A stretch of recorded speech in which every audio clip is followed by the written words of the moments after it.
In a viral post on X, Candace Owens says she is convinced she has received information that she believes proves Turning Point USA has betrayed Charlie Kirk. What does that really mean, betrayed? Well, she's implied that there's multinational organizations involved in the assassination.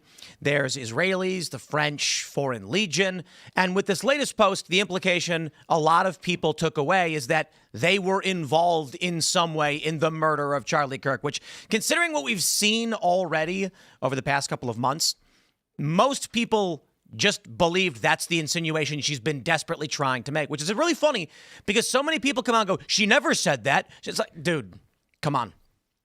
The post that she's made, the claims that she's making. In another claim, I believe this was today's episode, she said that one of the individuals, a high-ranking individual at Turning Point, lost millions of dollars when they didn't do a deal with Bibi Netanyahu. You add all these things together. She's painting a picture of Turning Point angry that Charlie wouldn't work with Israel, was turning on Israel, so Turning Point betrayed him because they lost money and had him killed, and they used French Foreign Legion or whatever to do it. I got to be honest. Well, I'll save the overt commentary for the show, but the insinuation that you're seeing across X, the implication she's making, they were involved in the murder of Charlie Kirk, which I'm just going to say outright, I think is silly, but we'll talk about that. And there's a bunch of actually important news. The Washington Post claimed that Hegseth, Secretary of War, ordered the killing of survivors of a drone strike as they were clinging to a boat for dear life. And the New York Times said that's never happened. They actually checked with 5 different sources, independent of each other, and they all said Hegseth just gave an order to strike the boats and left. So why did the Washington Post lie? Because they are now claiming in the press formally that the actions taken by Trump's administration are illegal and the orders given are illegal. At the same time, Mark Kelly, Alyssa Slotkin, and many of the Democrats have told the military to defy illegal orders. This is why they are putting out these lies. They are factionalizing our military. And, well, you all know what I think about that. So we'll talk about that, plus some silly stories. Sabrina Carpenter's all mad because the White House used her song. Oh, cry more about it, lady.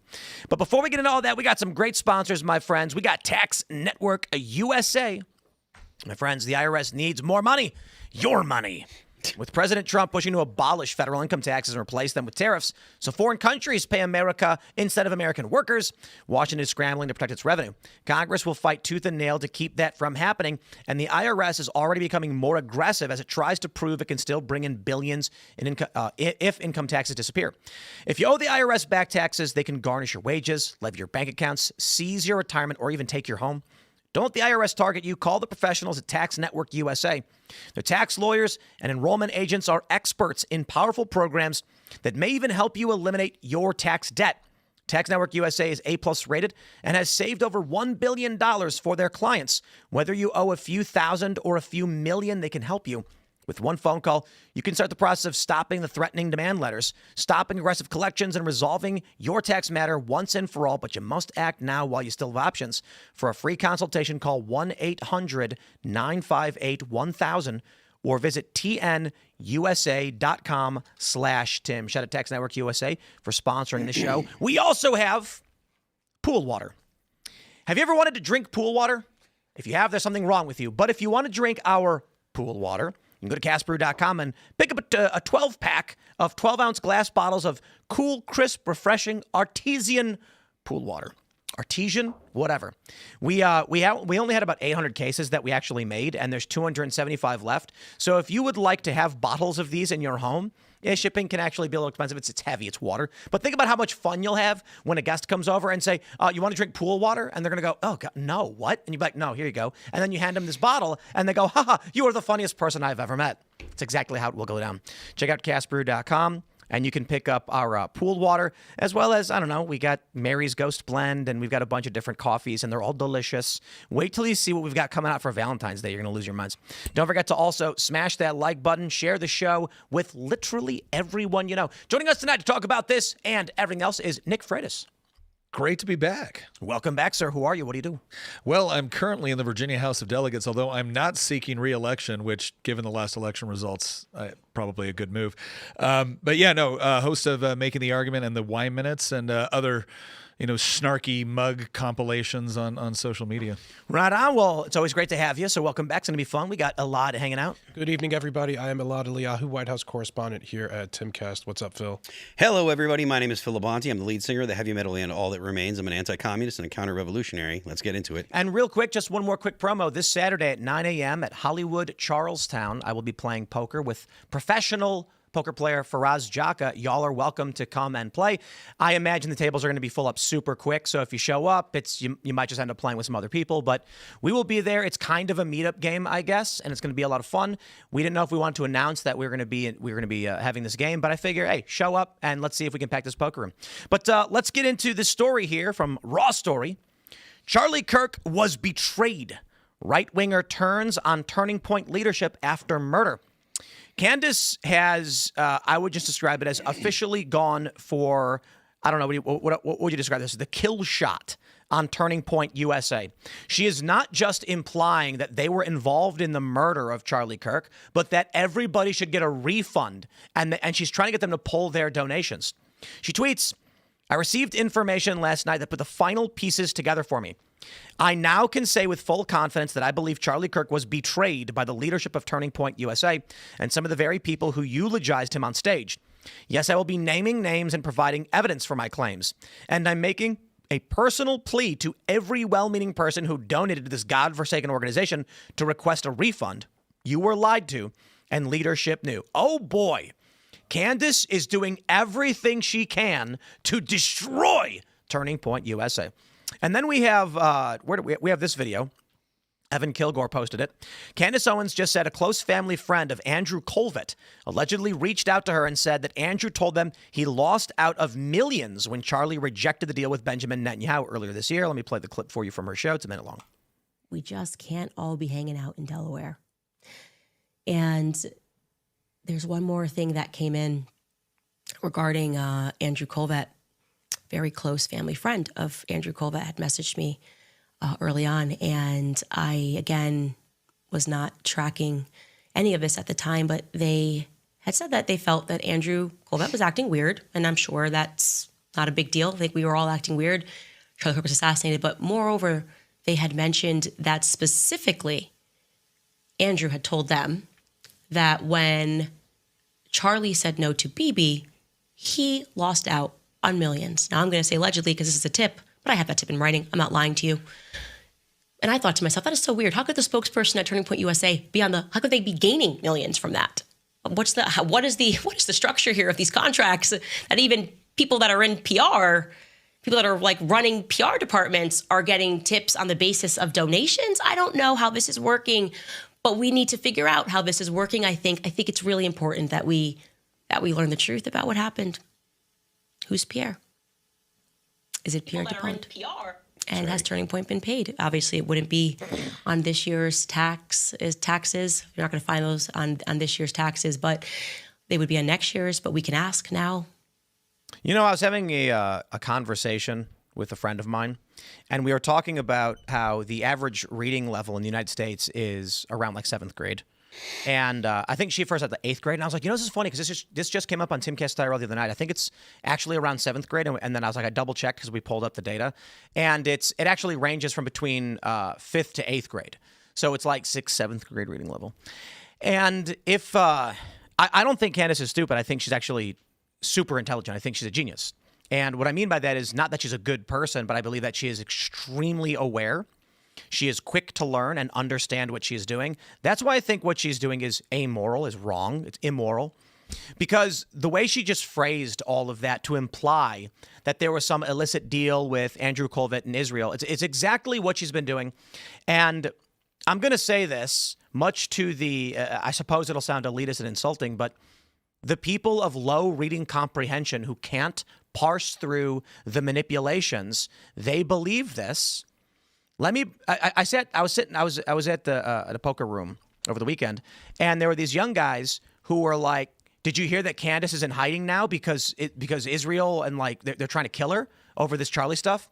And I said, "You mean how she posted her show was off the air for the week because it was Thanksgiving?" And they were like, she didn't say that. I'm like, yeah, she didn't say anything. It was vague. That's what she does, vagaries, so that you connect the dots and you can believe whatever it is you want to believe without her actually having said anything. So let me put it like this. If Andrew Colvett is working at a nonprofit, or literally anybody works at a nonprofit, often you get commissions on, it's called development. If you bring in a large donor, you will get a commission. That is completely normal at nonprofits. You may not like it.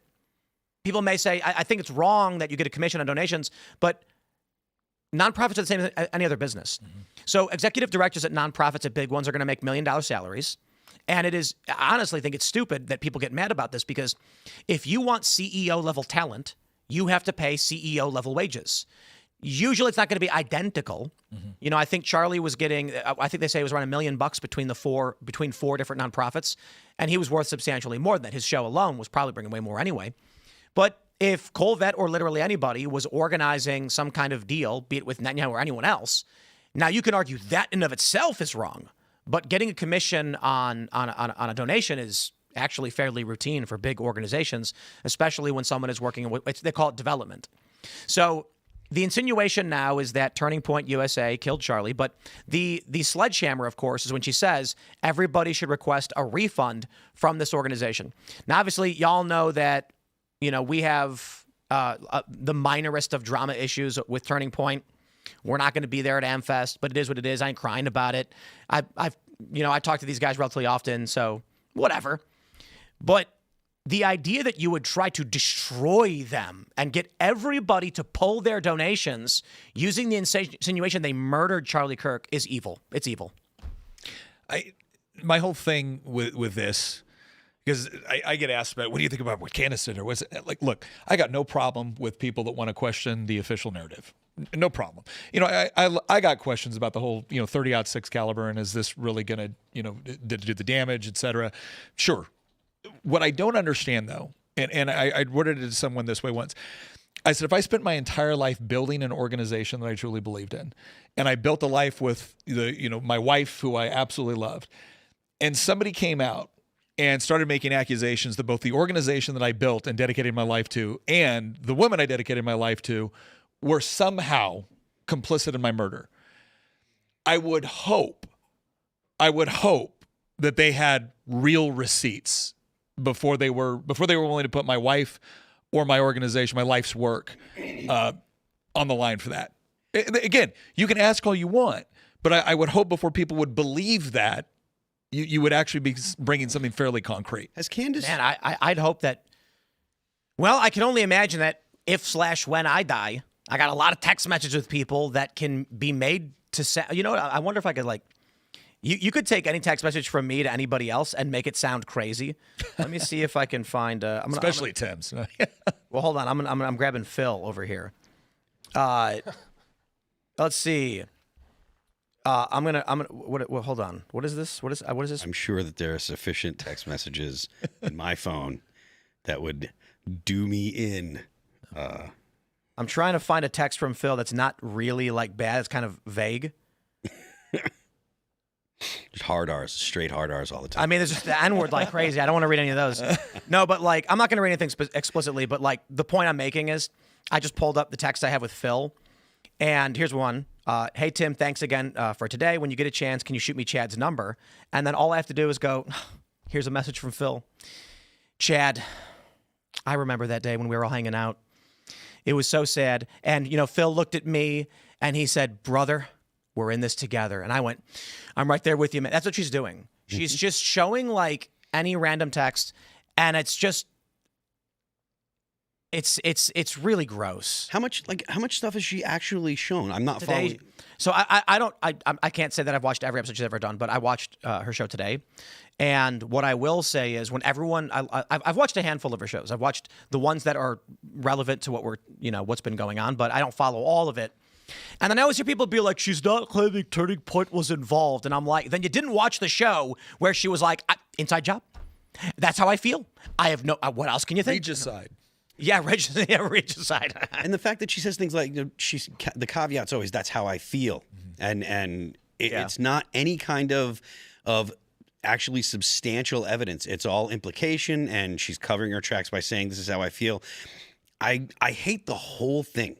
like from top to bottom, all of the stuff all of the people talking about Charlie's murder, post Charlie's murder, it all just seems like, you know, sharks in the water looking to pick up their little bit of you know, whatever they can get, attention they can get. I have to say this, but I'm not going to say who told me it. But, you know, this issue, of course, comes up in these private circles.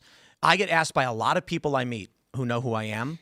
The first thing they ask me about is Candace and what she said about Turning Point. And I have to be like, let's just stop and analyze what she said. And like, you tell me what you think.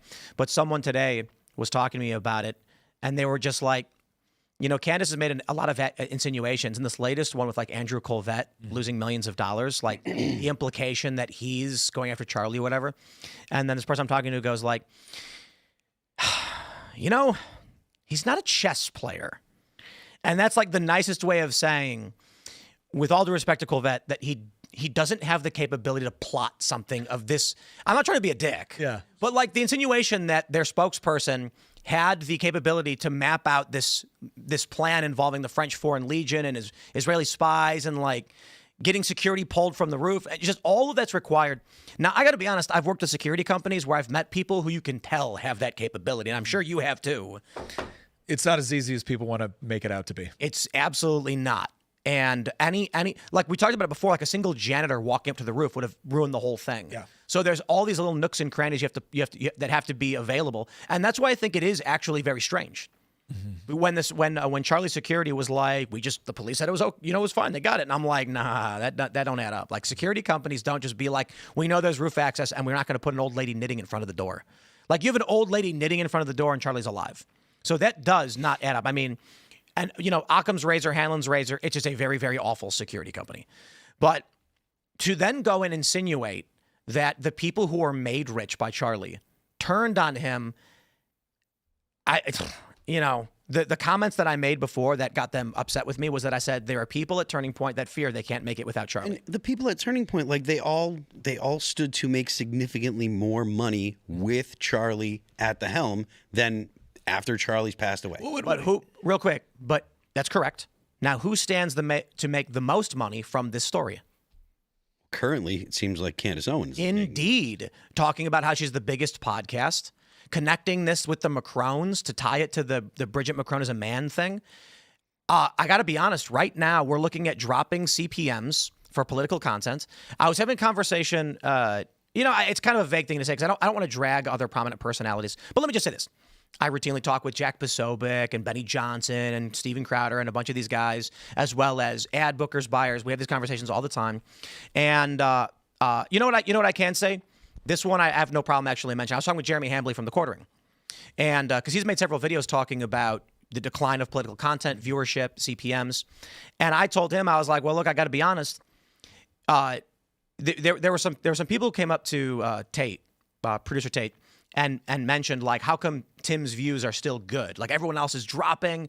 And I'm like, well, our viewership has gone down for sure in the season, but my morning show's doing pretty much the same as it always has, minus like I was sick or like off for holidays. And so they asked these questions. I was talking to Jeremy Hambley about it.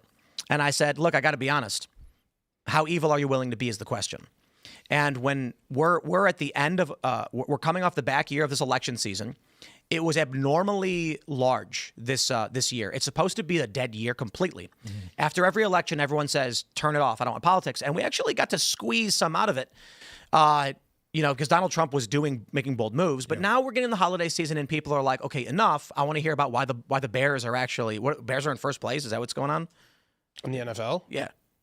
In the NFC East, is it? I have no idea. I don't know the all Vikings are having a doo-doo season. All I know is my buddies division. from Chicago are like, can you believe that the Bears are actually like leading? And I was like, is that true? That's what people care about right now. Yeah. But I said, listen, there's two things you can do. What most people do is they try to figure out what kind of content can I make that people actually are interested in. Mm-hmm. We are in the business of trying to inform an audience on what they want, but also not just giving them red meat, right? The point is, can I cover news subjects you are interested in? So what we found inadvertently is that the space weather stuff does. Bears are 9-3. 9-3, right? It's massive. Very good. Seriously. And so, but anyway, when we talk about space weather and the auroras, we get massive viewership. Mm-hmm. But we don't just do that because we think we'll get massive viewership. We we're all genuinely interested. Yeah. You know, Shane's here and he's talking about it. And then I've interviewed Ben Davidson before. And so, you know, again, telling Jeremy, I was like, you can do things like that and try and figure out, you have an audience, they're asking for commentary. Are you providing the commentary they're asking for? Or you can do what Candace does and show old text messages going back to 2018. You can make vague insinuations that they can't sue you over, and then be vague enough to where people think there's a grand conspiracy, and do a true crime drama where you accuse the French First Lady of having a dong. And you will get millions of views, and you will make lots of money, for which now I think it's, I don't know, a Fortune is saying that she makes around $10 million a year. And I'd estimate more than that. So that's to say you don't think she's just ignorant. You think she's acting with malice for financial gain and social media clicks. Malice in the legal sense, I think that she is fully cognizant of what she's doing. And I do not say it lightly that I think she's a genius, right? You know, it reminds me of that Harry Potter line where Snape says, you know, Dumbledore's a great wizard, and Bellatrix, it's all mad. He's like, he is a great wizard and only a fool. Yeah, Candace Owens is ridiculously smart. I've told the story. I went on her show when she was at Daily Wire, and I was shocked by how quick-witted, intelligent, and well-read she was. Mm-hmm. Even before the show, she knew all, like, current news. I'm like, she must be reading nearly as much news as I do to know what she knows and to put these dots together. She's very, very intelligent. So when I see the things she's saying, and I know these techniques in manipulation, like when she said, I'll be off the air this week as an update, the White House has confirmed receipt of the assassination plot against me. It's manipulative language intentionally to trick people into thinking she's going into hiding because of an assassination plot. And I saw an account today that's following all this, and they say, well, the White House has confirmed the threat. It's like, no, the White House confirmed receipt of the threat. This is an important distinction. This isn't minor. And again, I go back. I have not spent any time on any of my show or my social media going after Candace Owens for any of this stuff. Right? I'm like, whatever. But my issue comes down to, okay, fine. Once again, if you're going to make this sort of accusations, if it were me, if you were making these accusations about people I loved, I would want more evidence than what you're presenting. The other thing that I don't understand is this: if you honestly believe that you have uncovered something that could potentially blow the lid off of one of the most consequential conspiracies, and I don't say conspiracy pejoratively, I mean it the actual word and what the word means. Okay, look, I've done a little intel analysis in my life where I was tracking terror cells. My father was a homicide detective, and he will tell you that if you really do have all of these sources that are providing you information, every time you go out there and publicly talk about private sources close to people that are doing it, you essentially destroy that source's ability to give you future information. Because now they lose access and placement as the organizations that you're investigating shut down. So my question is this: for anybody that is again just genuinely interested in this, and you know, again, there's plenty to be interested in. If your goal is really to get to the truth, to the bottom of what happened, what really happened with Charlie, if that is, why would you go about doing it this way as an investigation? You wouldn't. I know why you would do it as a content creator. I don't know why you would do it as someone that's trying to get to the bottom of, again, a horrific crime. You know, I watched her show today. It's very female coded. And that means she talked a lot about Charlie's clothing, and it was very much like Charlie was trying to find something to wear. And I said, you can't wear that jacket. And it's very emotional, social, female coding. Guys don't talk or think this way. And that's why she also has the Stanley, you know, thermos or whatever. It's a very female trendy thing. And it's been reported previously that she and Brett Cooper and others, it's the womanosphere, right? The trad wife, prominent conservative women. It's a true crime drama, and it plays really, really well among women. And I think that's the play she's making. But let's jump to the story from Fortune. Hey, a lot of big news about Candace. Inside the economics of Candace Owens' media empire and the Macron lawsuit threatening to unravel it. Oh boy, let's talk about nitty-gritty inside stuff, because I got information. So they say 5 years ago, Candace Owens was a mid-tier political operative working for Charlie Kirk's Turning Point USA. Now she's a globally famous conservative firebrand with one of the fastest-growing independent media platforms in the U.S., raking in cash through controversy. But the same contrarian playbook that launched her solo career now threatens the media empire she built. Her company generates up to $10 million in revenues per year, according to an analysis by Fortune, implying that the company's valuation would be multiples of that. I would actually estimate, it's a broad estimation, but I think 10 million's low. 10 million makes sense if all she is doing is sponsor spots. Mm-hmm. But if she's doing anything else outside of that, so if you want to talk about just her podcast, perhaps. I guess I'll say this because I said it before, but we do more than that. And, I guess the difference is I do like 5 different shows, so it's more granular where she has one big show. We have a bunch of smaller shows, so maybe. But I think she probably does closer to 20 million or so. But who knows? Revenues are down, although her show seems to be doing very well. They're now talking about this massive lawsuit. The conservative podcaster and provocateur is facing a high-stakes defamation lawsuit filed by French President Emmanuel Macron and Brigitte Macron, the First Lady. The suit is set to test whether the controversy as currency oeuvre that made, is that how you pronounce that? Oeuvre? I have no idea. That made Owens rich and gave her a media brand that reaches tens of millions of people can survive what experts say will be an immensely costly legal battle. The 219-page complaint filed in Delaware Superior Court in July of 2025 accuses Owens of orchestrating a campaign of global humiliation by promoting the conspiracy theory that Brigitte Macron was born male. The plaintiff's weapon of choice, Claire Locke, the firm that has extracted a record-shattering $787.5 million settlement from Fox News on behalf of Dominion, the largest media defamation payout in American history. The Macrons vehemently deny Owens' allegations. Owens has vowed to fight the suit. Interestingly, the suit alleges that spreading false information is essentially Owens' business model. The complaint names 3 defendants: Candace Owens personally, Candace Owens LLC, her Delaware company, and George Tom Inc., presumably named after her husband, George Farmer, who is directly involved in the business and operates her website and podcast distribution. In naming all 3 parties, the suit takes aim not only at Owens personally, but also her entire known business infrastructure. She won't win. She will not win this. I can't say that I'm psychic or that everything I say is going to come true, but she won't. I will say with, look, I'm willing to make predictions and try and make vague predictions. Maybe at this time something like this would happen, but who knows? I could be wrong. With this, I'll say she will lose for 2 big reasons. Brigitte Macron is not a man. It's not so much whether Brigitte Macron is a man or is not. I mean, who knows? Maybe, I guess. I don't need proof. Yeah, I don't. Yeah, I don't want proof. The issue is, it's kind of a bold, ridiculous, and hard to prove thing that is going to land on defamation per se, which is, it is so humiliating and damning. Because it's not just that Brigitte Macron is a man, but apparently Candace has also insinuated that it's a pedophilic network or something, or at least that's what people are posting online, saying it's not just about this. There's more here. And apparently there's some reporting that Candace has claimed Brigitte Macron may be Emmanuel Macron's dad. Yeah. But that makes no sense because Brigitte Macron is much smaller. But whatever, I guess. But here's the real reason. When the French government says we're going to your courts, the way the world works is not some rigid contractual letter of the law math. People can consistently fall for this. They believe that, there's a viral clip I watched, or the Thomas Crown affair. Yeah. Where Pierce Brosnan signs the contract and then they start busting out laughing like, we got you. And then he gets up and says, now explain to your board why you paid $30 million more than everyone else offered. And they look all shocked.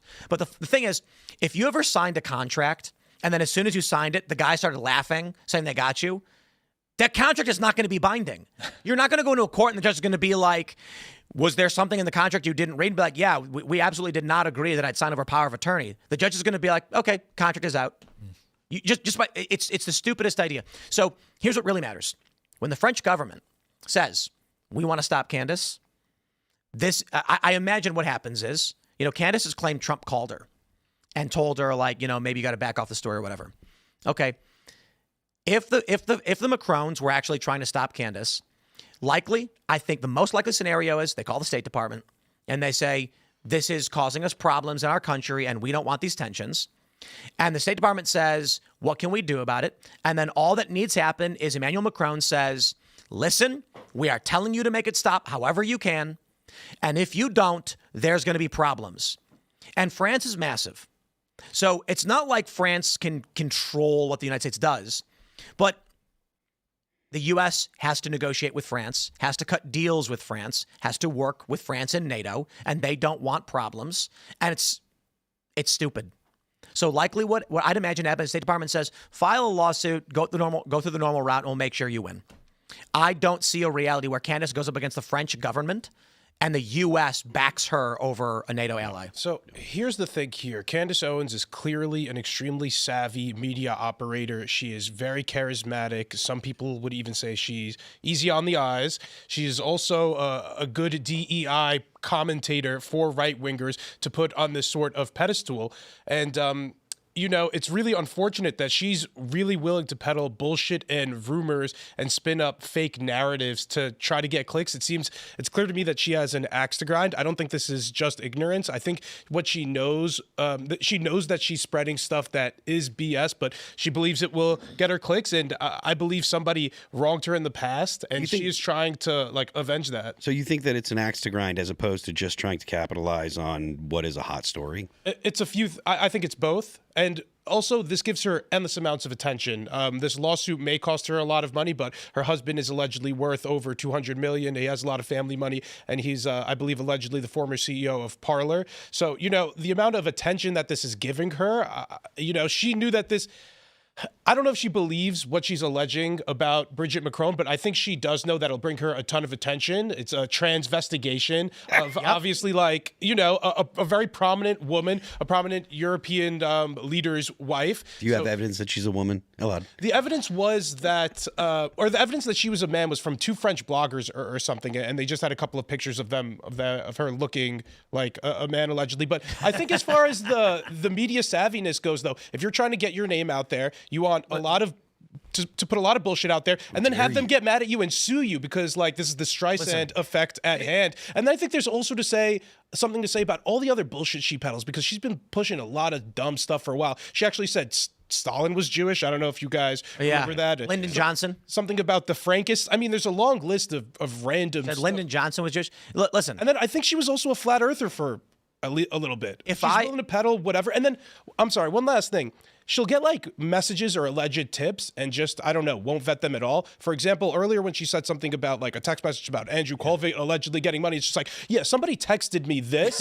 And that's it. Well, somebody could text you anything. Like I have a source that says such and such. But if there's no vetting. I want her number so I can text her about the ice wall. Hey, can you text me right now that you think Candace works for Israel so that I can then say on the air, I just received a tip that Candace works for Israel? Yeah, it's ridiculous. There's no vetting. And it's just like some people are dumb enough where the rhetoric, the way she phrases things could come off like to an unmedia savvy person like, oh, this is convincing. This is basic manipulative rhetoric, social engineering, where you say things so that the other person makes an assumption and then you can't be held liable for it, and you always have plausible deniability. That's the game she's playing. That's why everyone keeps pointing out she's making insinuations, and then people go, she never said that. No, but she said 80 things where the Sudoku puzzle concludes. Well, I wish at some point people would think about this from the standpoint of, okay, if somebody was saying this about you, would you think to yourself, oh, well, they didn't say me? Or would you think, well, they're obviously implying me? And all I want from this, especially because there's a lot of conservatives watching this, is do we still believe in like standards of truth? Do we still believe in like objective standards of truth? We are in a post-truth society. Not if it confirms my priors. If it confirms my priors, then it does not matter if it is true at all. This is the point of vagaries. Yeah. If someone believes, 5 untruths, and you come out and say something that is incongruous with their worldview, they reject you. But if you say something very vague, let them fill the dots in, you're correct. And that's how she builds mass audience, by being correct to everybody, because she's actually not saying anything specific. She's letting people fill in the gaps of what they want to believe.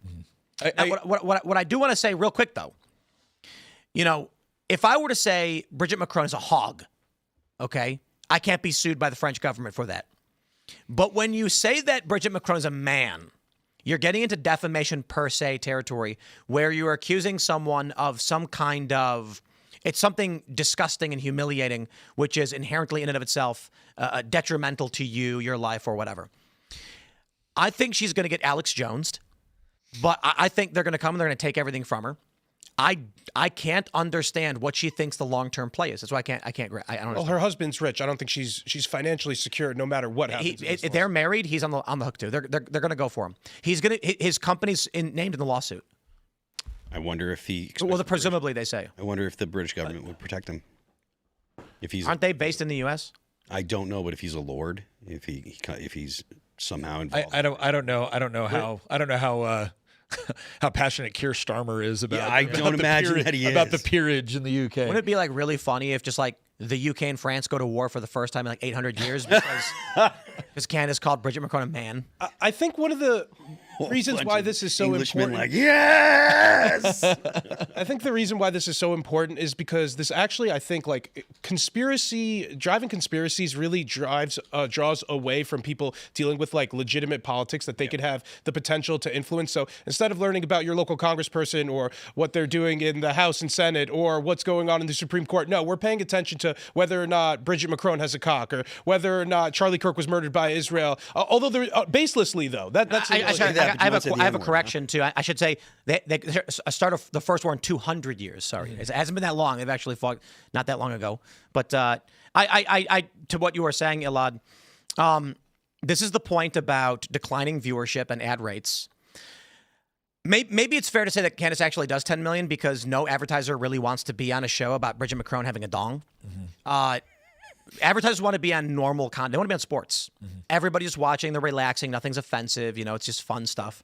And, perhaps when she makes this kind of weird content, she gets more views. She does make more money than the average political commentator, but the CPMs are actually still very low. The thing that has always struck me about this, I remember when Candace first started making these claims, and I was like, okay, look, I remember a time where I watched a lot of things Candace was doing and appreciated her commentary and appreciated her contributions to the conservative movement. If she's very convinced, I just would like to see substantial evidence to back it up. And again, I had really thought that the majority of sympathy in this entire case was going to be for Erica. And what has shocked me is I feel like it isn't. And again, if you're going to imply, if you're going to insinuate that Erica, if she wasn't directly involved, knew something about it, let it go is hiding truth or whatever it is, just please show me something significant to justify that. Because again, I go back to, I think about this from my perspective. If somebody did this to my wife after I was gone, I would be furious unless they could actually produce hard evidence. The last thing I'll say on this before we go to the next story is she will never be sued by Turning Point. Turning Point USA, oh boy, do they have grounds to sue Candace Owens, but they're not going to. Yeah. They're not going to because the law doesn't work to protect you or any meaningful way.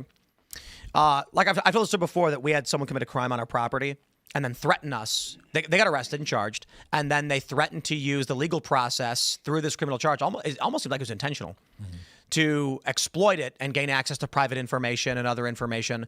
And they made the argument that in order for our defense, we need access to private information. And we were like, okay, drop the charges. Then we're not going to. We can't. Yeah. And so here's what happens: if Turning Point were to sue Candace Owens, there would be depositions and discovery. And they'd be required to turn over certain communications, which I'd imagine are going to be embarrassing and, depending on the context, they can be incriminating over certain issues. I'm not saying in the killing of Charlie Kirk or anything like that, but there's going to be conversations about donors, things that she will then use on her show. Yeah. And it will give her a year's worth of content. So they can do nothing about her saying any of this stuff. And she'll just keep saying it. And the fascinating thing is, she's been able to get more than 2 months of content out of saying nothing. No evidence, no real. Well, can we distinguish something? Because I hear people all the time. She brings the receipts. She has the evidence. Like, okay, what? Well, let's look at what do you consider to be evidence. So if you look at flight logs and you say these flight logs are interesting, okay, you could present that as evidence of what. Yeah, like that's what I want. I can essentially conjure up just about anything as evidence of something suspicious. Oh yeah. But there's a big difference between I find this to be suggestive or I find this to be interesting versus this proves X. And that's the part that I'm seeing people throw around this word evidence as if it's proof of something that it isn't proof of. It might be interesting if you connect certain dots. It may whatever, but it's not evidence. And I guarantee you, nobody here would want to be convicted in a court of law based off of the evidence that has been presented. You would be furious. You would think it was a huge miscarriage of justice. And yet I'm watching people say, well, see. have a question for all the Candace fans out there. It's an honest question. You know, I asked this question a couple times before, but why is it that she has a huge podcast and she's not getting banned? Nick Fuentes got banned on Spotify, not her. She's number one. She's on the front page of YouTube recommendations for everybody who subscribes. She gets millions of views. She gets massive live viewership. I thought it's actually her own words that if you criticize Israel, you'll get suspended, banned, and censored, but not her. Why is it that the person who claims that Charlie was betrayed is actually the one trying to destroy his legacy and the company that he built? Turning Point, Andrew Colvette and Erica and the rest, Tyler Boyer and the rest of them at Turning Point are fighting as hard as they can to keep Turning Point alive. You don't got to like Turning Point. I'm not saying they're good or great. I mean, they were under Charlie. I think they were fantastic as to where they are now. Like, we'll see what happens. Obviously, we're not going to be there. So, I'm not. It's not like I'm happy with the direction it's going. But she's actively trying to destroy Charlie Kirk's legacy. So the question is, who really betrayed Charlie Kirk? Well, because if Charlie were still around, like if Charlie could speak, do you think he'd be like, "Oh, gee, thanks, Candace. Thank you for telling all the donors to abandon Turning Point USA"? Well, here's my. I'll put it differently. Candace Owens, based off of what she's done here and what she's been, putting out there, Candace Owens, there's only one of two possible options. She is either Charlie Kirk's greatest friend who stood up to everybody when they called her a liar or they called her psycho, that she is either that, or she is a horrible betraying villain in this story. I'm going to go with that one. That's maybe so, but you see what I'm saying? That's the point. I'm seeing a lot of people analyze this. It's like, wait a second. No. If you look at the claims that she's made, it's one of the two. It's one of the two. It really breaks down on one issue, though. I feel like if you have how you feel about one particular issue really prescribes whether or not you think she is a villain or not. I don't even need to say the issue, but you could tell she's laser focused on it, and she'll drag it into to everything else. So it really begs the question, because she used to have a great relationship with the Daily Wire and Ben Shapiro, and then that had to fall out for one reason or another. And the same thing with Turning Point. She hasn't been to AmFest for years, as I understand. She hasn't been a speaker or collaborating with Turning Point for years before this happened. You have to wonder, what made that fall through, and maybe something. Right, but let's just put it like this. I mean, she had what was it? Originally, she was like a liberal and she had a doxing site and she went after conservatives and she got criticized for that. But everybody can change, right? Then she had Red Pill Black and Blexit. She starts working with the Daily Wire and then has a falling out with them. Then while she's been working at Turning Point at the same time, she has a falling out with them. Then I believe it was the end of 23. She stops doing formal events for them, remaining Charlie's friend. My opinion on everything as it went down is that the reason Charlie stayed friends with Candace was diplomacy. It's actually quite simple. Charlie was very intelligent, and he built a coalition, and he brought a bunch of different factions together under one umbrella. So when he's texting with Candace and saying, Ben, oh man, I know exactly how he is, he's trying to stop her from crashing out and causing problems and doing what she's doing now.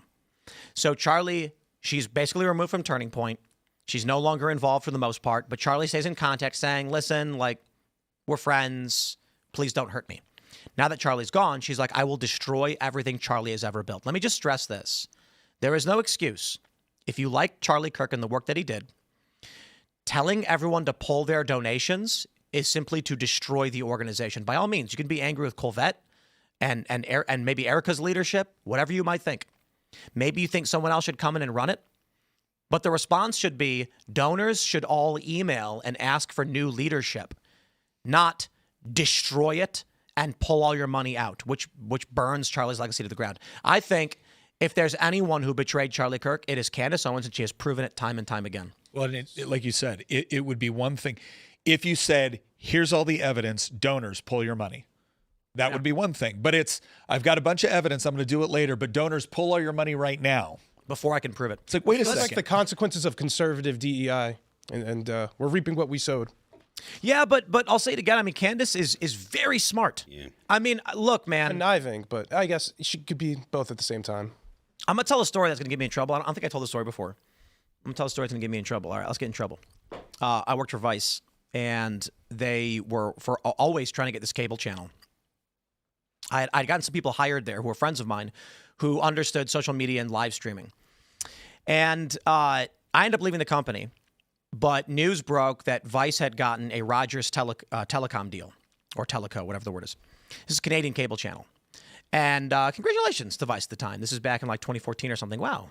And so my buddy hits me up and he's how things are going, because I left the company. And he says, it's great. I'm going to be doing production for the news show on the cable channel.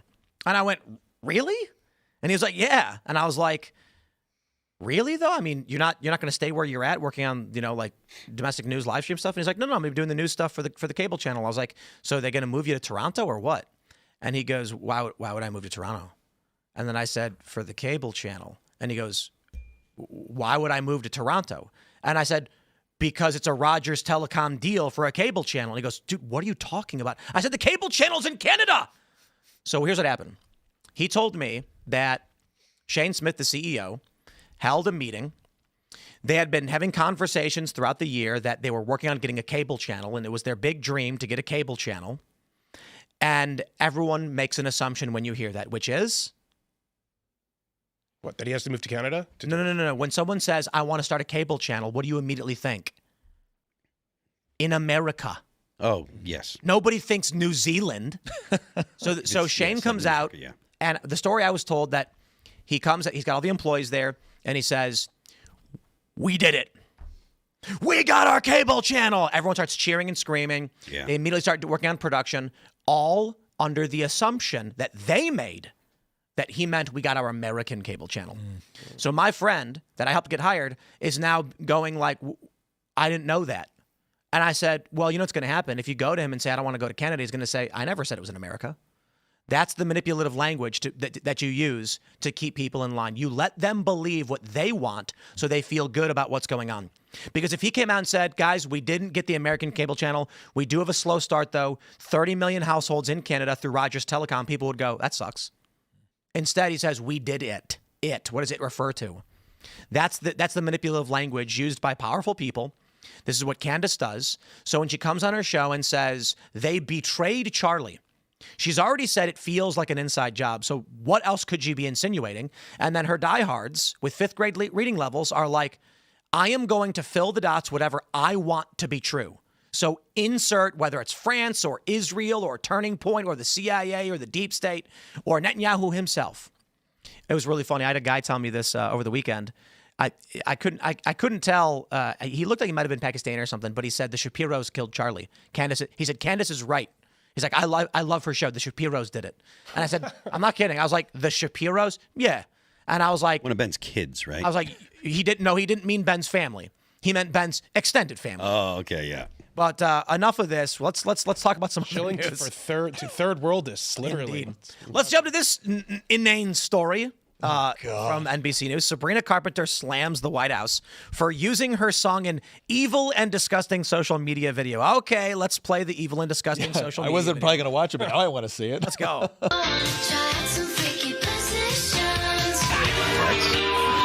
Have you ever tried this one? Have you ever tried this one? Have you ever tried this one?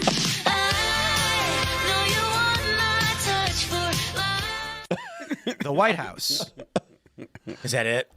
Yeah. Okay, so she's salty. Where's the response? She said, this video is evil and disgusting. Do not ever involve me or my music to benefit your inhumane agenda. She got 834,000 likes. Bro, if I've ever seen a ratio, this is the ratio. I mean, she's got 126,000 retweets, 834,000 likes. Wow. And I got to be honest, the White House, they try to do a lot of these memes, but they're getting pretty cringe. Yeah, I disagree. I think the White House edits have been crazy, especially that Theo Vaughn one, which he was also very bitchy No, the about. Franklin one. Those, but to be honest, he didn't make that one up. Have you seen the new Franklins that are going viral? Franklin's the new Pepe. My favorite one is Franklin. What is it? It's like Franklin grows tired of immigrants acting strange, and he's sitting there all like angry, and it's like a Mexican fox and like an Arab squirrel or something. Bear cub. I went over to the Franklin's page on X, and they were talking about how they're really big on inclusivity and the whole deal. But then they shut off their comments to only people that they allow you to. I'm like, oh, well, you're not that inclusive. There's a lot of people are talking, or she's talking about how it's evil or how it's immoral and whatever. And Sabrina Carpenter has used a lot of what people would consider sacrilegious imagery and stuff. Yeah. It's a little pot calling the kettle black. You know, she doesn't like the White House used it when it comes to enforcing immigration law, but she's perfectly comfortable with insulting Christians and you know. Let's talk about get a rise out of people. Here are the memes that work. Celebrates Killdozer Day. Oh my gosh, I never thought I'd like a Canadian cartoon this much. Yep. Let me try and find some more of these bureaucracy. Bulldozer Day. Beautiful. Oh man. Okay, here's the best one. Franklin grows tired of immigrants and their behavior. The Baron of Burqa. Yeah, you know what I really love about these though, as I was pointing out earlier, is that no one knows what turtles look like. Like it's like he's wearing the shell. Like, Yeah. People need to understand the shell is its spine. Yeah. Turtles are like the shell is their spine. They are not wearing the shell. I guess people watch too much Ninja Turtles. Yeah, they do. In their behavior. They think that they can actually go inside the shell. Yeah. Right? But Look, Ninja Turtles was a documentary. wait, Yeah. so with Trump giving Franklin the presidential. Yeah, Medal it's of because Freedom. Logan Hall responded to Kids Can Press, who owns Franklin, saying, "Sorry, but Franklin belongs to us now." Look at why is the fox a Mexican? Oh man. He's like Mexican, and then you've got this beaver. What is this? Is this like Sikh? Yeah, that's what I thought. But then what is this squirrel? Oh yeah, maybe this. Hindu? that's an Indian. Just a regular turban. Just a regular turban. And then there's a Muslim bear cub with a briefcase for some reason. It's impressive that you noticed that one as a Sikh. There was a Republican congressman who just thought all Sikhs were also Muslims. Yeah. Oh, It's cultural nuance that you have there. that's actually a really sad, very well-known story of a Sikh man who was murdered after 9/11. Yeah. Where was that? It was like New Mexico or something, right? Yeah. He was just like minding his own business. Someone thought he was a Muslim and killed him. That's crazy, dude. That's horrifying. Stupid people. Unfortunate. We got angry Berenstain Bears. Here's one. Franklin learns about. Oh, Franklin's been radicalized. He has been. How is he wearing? Look at the coat. How is he wearing that coat? Yeah. What is like? The shell is hanging like a backpack. Can you suspend reality just a little bit? Just suspend disbelief a little bit. The immigrants were learning there too about Floyd's autopsy. So I guess the White House responded to Sabrina Carpenter. They called her stupid. Mm-hmm. Is that all that? I don't know. What did they post? They posted on the White House or something? I believe it was a big long post too. Look, if you're going to reply, if you're going to clap back, it can't be long. It can't be some big multiple paragraph reply. It's not a gotta dissertation. That's why your mom works so Yeah. well. It's your mom. I gotta say, I've been pretty impressed with DHS, and their troll game has been pretty good. I think it's fun. Yeah. There are a lot of people that are all kinds of offended because they say that it's beneath the White House, et cetera. But nobody was complaining when Barack Obama was slow jamming the news. Yeah. On late night every chance that he got. So. I'm offended by this. Like, oh, okay. I don't care. Yep. Yeah. You're offended by everything. My response is more so like, I'll do it more often then. Yeah. Whatever I got to do to. Thank you for telling me the troll I can't even find their responses. Do we have it? It was from Abigail. They're one Abigail? of their spokesperson. Oh, so she responded. She responded. Abigail Jackson, the White House spokesperson, from her account? I believe from her Twitter account. I don't. Yeah, labeled Carpenter stupid in a statement. Yeah. So I don't know. It's not even worth. You can't even find it. Like that's how insignificant the responses was. Like I said, even worse. clapbacks have to be short, concise. That's why your mom works so well. Like, look, if the White House just replied, if the White House had replied with your mom, everybody'd be like, "Whoa," it would have been a much better reply. Look, I think they like this as a distraction. I think posting memes and like Sabrina Carpenter's response got more millions of impressions than anything else I think that the White House put out today. So I think they utilize this as a good distraction when they need one. But they are putting out fire memes. The DHS and White House Twitter account runners probably need a raise, and that's that new frontier that they fight on online, the meme wars. Yeah, I mean, look, it does matter, right? I mean, there is an argument to be made that Donald Trump got memed into the White House in 2016. All the people online that were constantly flooding social media and stuff with pro-Donald Trump memes really did have an effect on, popular culture and the way that people perceive Donald Trump. You know what's funny is were you at the Pentagon today, Elaad? No, I was at Congress. Ah, okay. So all these news reports popped up where they were like, Tim Pool and Laura Loomer and Jack Posobiec are at the Pentagon today, and I'm like, I'm not at the Pentagon. It's all fake. It's all fake. Peanut butter and Shout jelly, out man. to, Peanut butter and jelly. Shout out to my best friend in the poker room, Ken, because he was asking me about this. Like, you signed that pledge for Trump, whatever, and I was like, I filled out a press application so I can go to the Pentagon one time to do a podcast one time, because sometimes people interview other people. Like, it is crazy that the perception they created in the press over the Pentagon thing is that we were all signing a loyalty pledge to the president, when I was literally like, hey guys, why don't we try and book Pete Hegseth? And then they came back with, he can't because he's working all the time from the Pentagon. Yeah. And then one of the people who's been on the show that we know said, maybe we can find space for you guys to come and do the show in the Pentagon. That would be cool. I said, okay. Then the team came back and said, we have to get press passes so that we can come in and do the show. And I was like, okay, well, if we're going to have Pete Hegseth on the show to talk about all this stuff, that'd be amazing, because having a direct access to the Secretary of War is tremendous. There's a lot of questions we'll have. Yeah. And we've got friends with a lot of questions. Scott Horde will get questions from him and Dave, and we could have these here. And so I said, let's fill out the thing. Next thing I know, the media is like, Tim Pool and the right-wing puppets showing up at the Pentagon to steal our spaces. As if they weren't falling over themselves to get access to these seats before alternative media got the opportunity.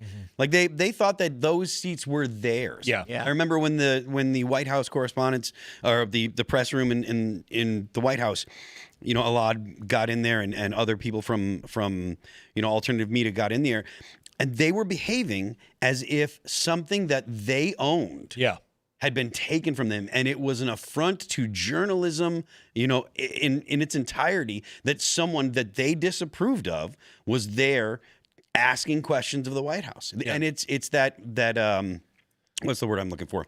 It's Elitist? they believe Yeah, elitist. yeah, definitely elitist, but they believe that the access to the president or to the White House was theirs, and it wasn't for anyone else. It wasn't something that any other journalists should have access to. Well, they had been allowed to operate that way for decades. Yeah. I mean, I was shocked when I first learned who got to decide who was in the White House, because I'd always assumed it must be the White House. Nope. It was this incredibly far left organization that essentially had the authority to decide who made it and who didn't.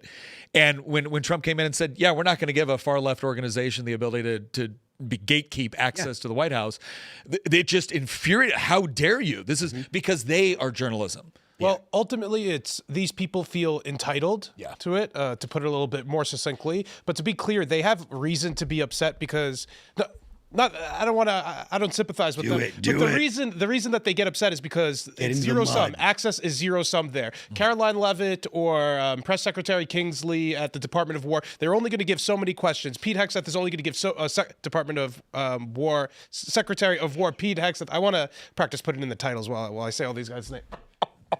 Franklin overwhelmed at Costco. Wow. Oh my God. Mustaches though. It's funny because Elaad is giving some poignant, astute speech Analysis. and Nick and I are just busting out laughing because I pulled this meme up. It says, Franklin is overwhelmed at Costco, and it's just Franklin looking scared, surrounded by a bunch of Indian people. Poor Franklin. But if you look in this one probably leads into the one that's in there now that I just posted in there. You just sent one to me. Is it going to get us in trouble? I mean, hopefully not. See, this is what first happens, and then that's what you get. See, he gets radicalized by going to Costco. Look at the monkey and the fox. They're filming it on their cell phone. So for those that are just listening, it says Franklin gets a new job, and he's a masked DSA agent arresting what's her face, Dora the Explorer. Dora the Explorer. Can you say La Migra?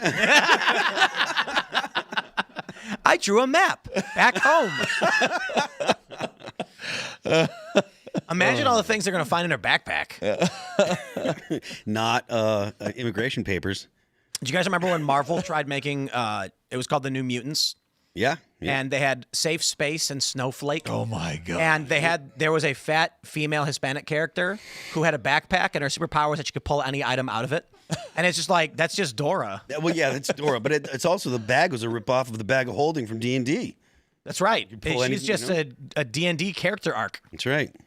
Trying to learn how to speak Spanish, I guess. Nothing's new. Why does a monkey have a cell phone, though? The fox, I get. He looks like he's Document. Swiped it. That's Yeah, Swiper. the fox stole it. Swiper. He swiped it. He swiped it from I can Dora. swipe whatever I want now, Dora. Somebody put in a call. That was actually, the monkey called The fox is definitely the way. A swiper definitely called. Franklin's the new Pepe. Yeah. This is amazing. Franklin. I love that. Grows tired. What is it? Yeah. Franklin learns about George Floyd's autopsy. Oh, man. Oh, Franklin, look how upset he looks. Oh, no. Did you riot for no reason, Franklin? Maybe you should not have done that. Oh, man. Shucks. All right. Let's talk about news, I guess. No more laughing. We got this from the Post-Millennial.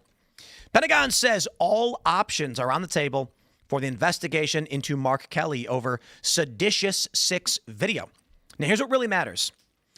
From the Post-Millennial, Pentagon says WAPO falsely attributed quotes to Hegseth that he never said in report on September drug boat strike.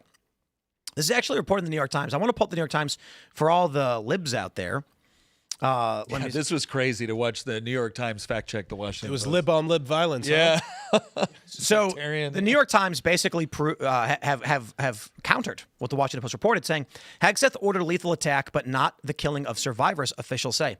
The reason why this is important is that the Washington Post put out the claim that Hegseth basically said double tap, that he said kill the narco terrorists, blow them up.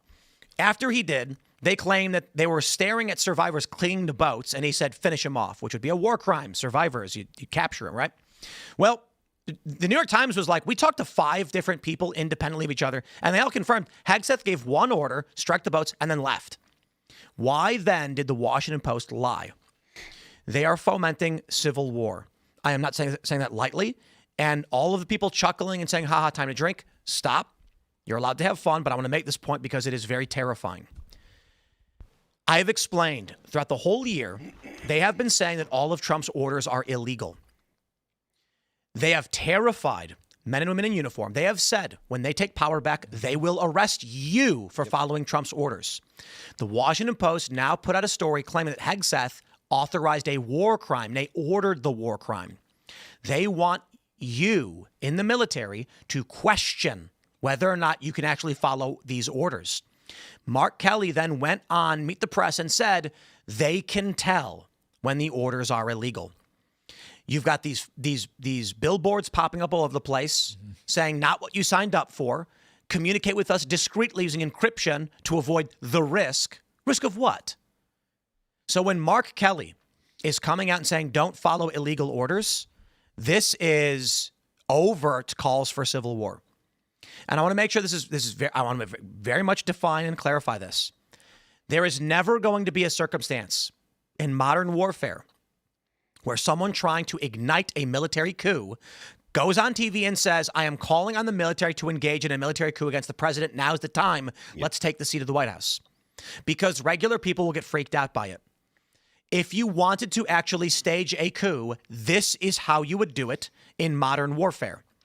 You would have your media allies come out and say, Trump is doing illegal things. You would make up fake stories to terrify and shatter the confidence of our military. And then you'd have politicians come out and say, you can tell if it's illegal and you must disobey. That's where we're at.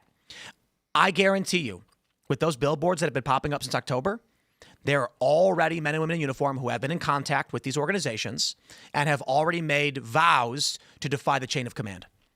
So when people ask, how would a civil war ever happen in this country? The military is not going to turn on itself. It makes me want to just bash my face in the table because in 2018, when I first started talking about the prospect of civil war, the first question was, why would anyone at the federal government be fighting each other? It's a uniparty. They're all aligned with each other. Now we can see what's happening. They prosecute Donald Trump. In 2018, nobody believed Trump would be arrested. It's never happened. It could never happen. And then Trump got arrested, what, twice? 3 times? Then all of a sudden it was like, oh, wow, that happened, but it won't escalate again So back in 2018, people would say to me, the federal government is never going to allow this kind of fighting because they're too powerful and they control everything. Well, now the federal government is fighting itself. And now we're seeing, and people said, yeah, well, they're fighting each other, but it's like, how would the military ever line up against the military? That'll never happen. Then we saw in Texas, the Texas Guard versus the feds over the border dispute. And now we're seeing Chris Murphy say, pick an effing side. And Trump's not getting any free pass on this one when he said sedition is punishable by death. Like, this is all lining things up. I would not be surprised if we were a year away. I'm not saying it will happen. I don't know. But if a year from now, we see Gavin Newsom come out and say, I am seizing full control of the California National Guard, and I'm ordering all members of the Guard to defy federal court orders to obey Donald Trump. He is engaged in unlawful actions. You are hereby ordered to defy those actions. I wouldn't be surprised if that happens. He's already threatened to arrest DHS, ICE for wearing masks. We're already seeing criminal prosecution threats in Illinois and Oregon. It is all happening before our eyes.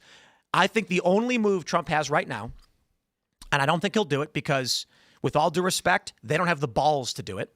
I think they need to be arrested. I think they need to be charged under 18 U.S.C. 2387. I believe that Outfront and Lamar Advertising should be fined for criminal violations of 18 U.S.C. 2387. And I believe that they need to go out and actually make arrests under this.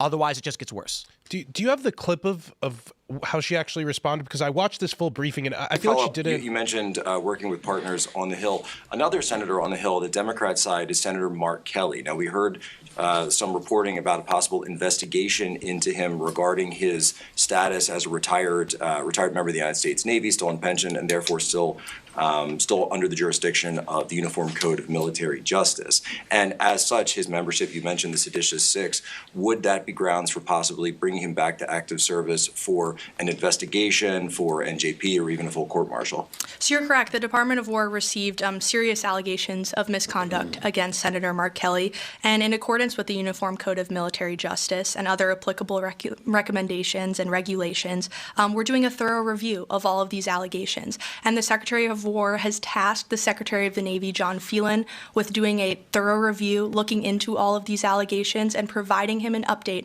on December 10th. So we will have more information to come on that. But I would just add that this despicable video that Mark Kelly participated in with the seditious six was a politically motivated influence operation that was an attempt to undermine the chain of command, to sow distrust and division in our armed forces. That is absolutely ridiculous, and it puts our warfighters at risk.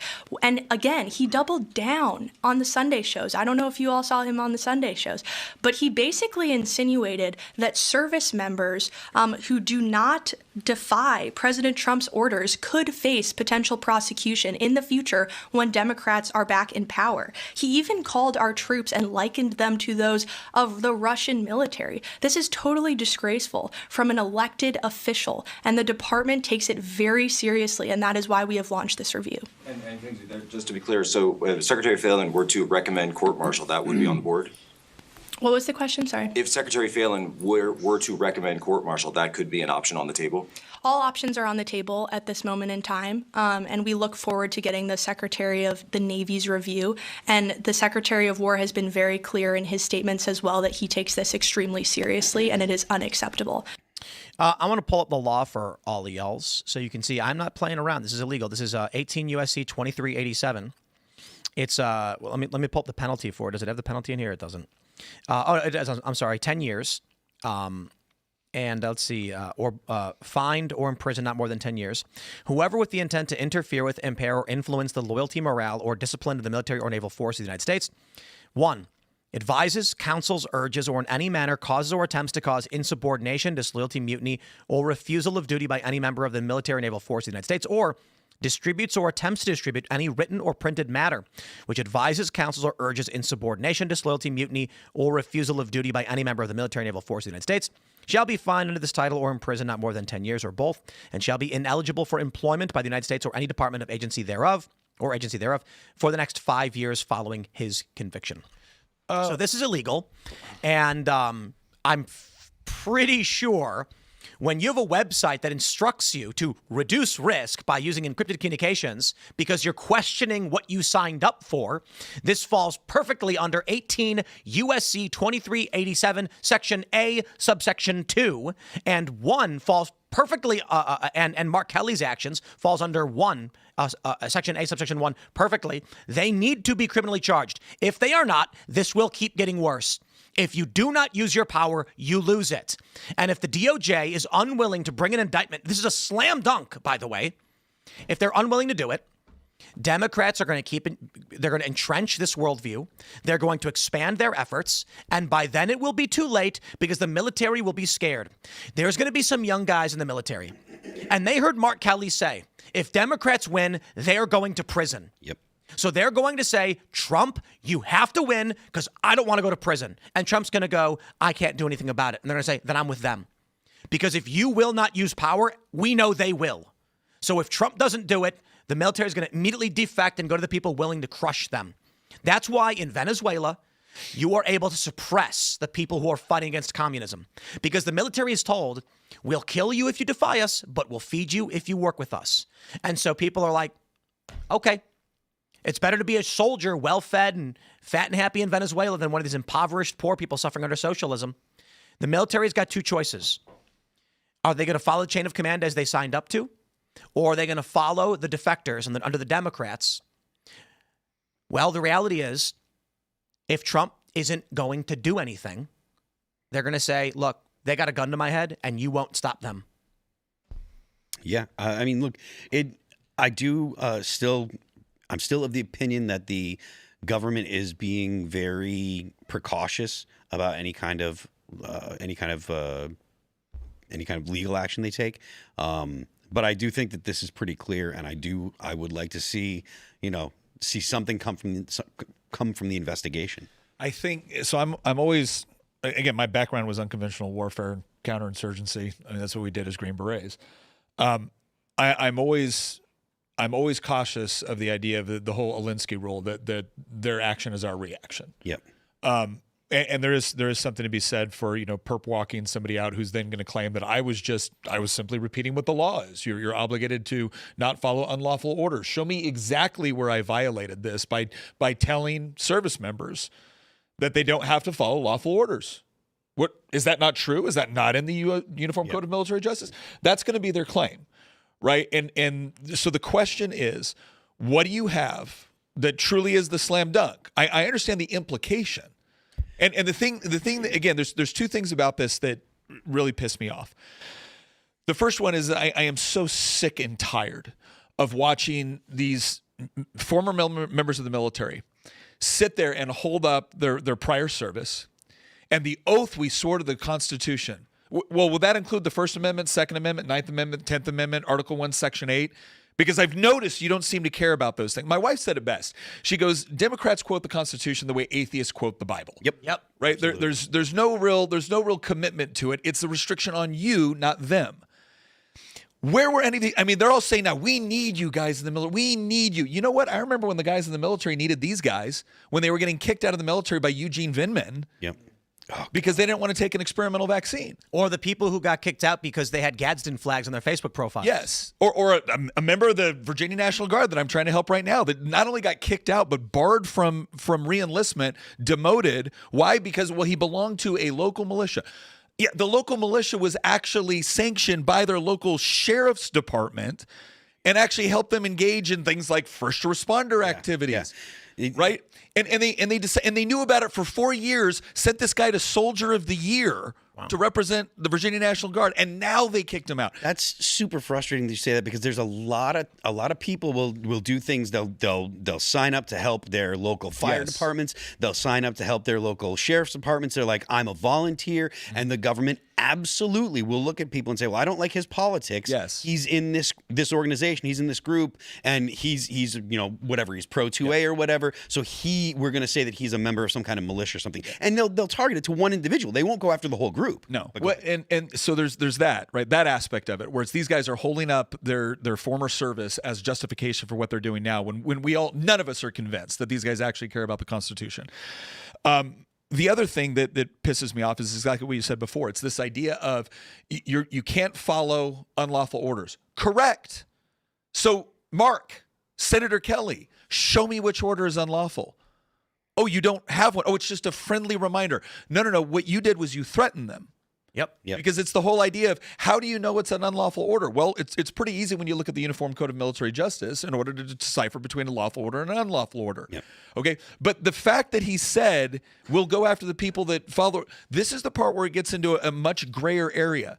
Because when you have service members that now have to execute on orders fighting terrorism or something like that, now it's the whole idea of is there going to be a future regime, a future Congress, a future president, a future attorney general that's going to come in and now determine 3 years after the fact, oh, you know that order that you executed, which, by the way, JAG cleared off on at the time that you did it? Because especially when you're talking about this, I've explained this before. I've seen this. This is not the sort of thing where random guys are just going out there deciding who they want to drone for fun. It's not some random captain saying, oh, yeah, let's go kill that guy. That's not how this works. Yeah. Okay? What you actually have when you have a common operating picture and you have a talk, you have a tactical control area, and you are actually blessing off on this stuff where it's like, okay, in S2, S3, right? JAG. Like, yep, good to go, good to go, good to go. Okay, now I execute it. Now Mark Kelly comes in and decides after the fact, that was an unlawful order and we're punishing you as well. Yeah, and your enlisted guys are listening to, you mentioned JAG. Those guys are officers. Yeah. They're lawyers. They've gone to law school and they clear it. And so these enlisted dudes, these E4s, E5s, E6s, they do what they're told. And then Mark Kelly's coming and threatening them and essentially saying, look, we're going to hold you responsible if you violate the law, if you violate your oath to the Constitution. And it's as murky and as ambiguous. He makes it as murky and as ambiguous as possible. Even though these guys got the okay, the thumbs up from, like you said, the military lawyers that have gone over this from tip to butt, they're like, "Yep, this is all good." You're 100% right. It's infuriating to see. I agree with everything you guys just said, but I feel as though we're speaking a little bit too much in the abstract. So I wanted to add details to what we're actually talking about here.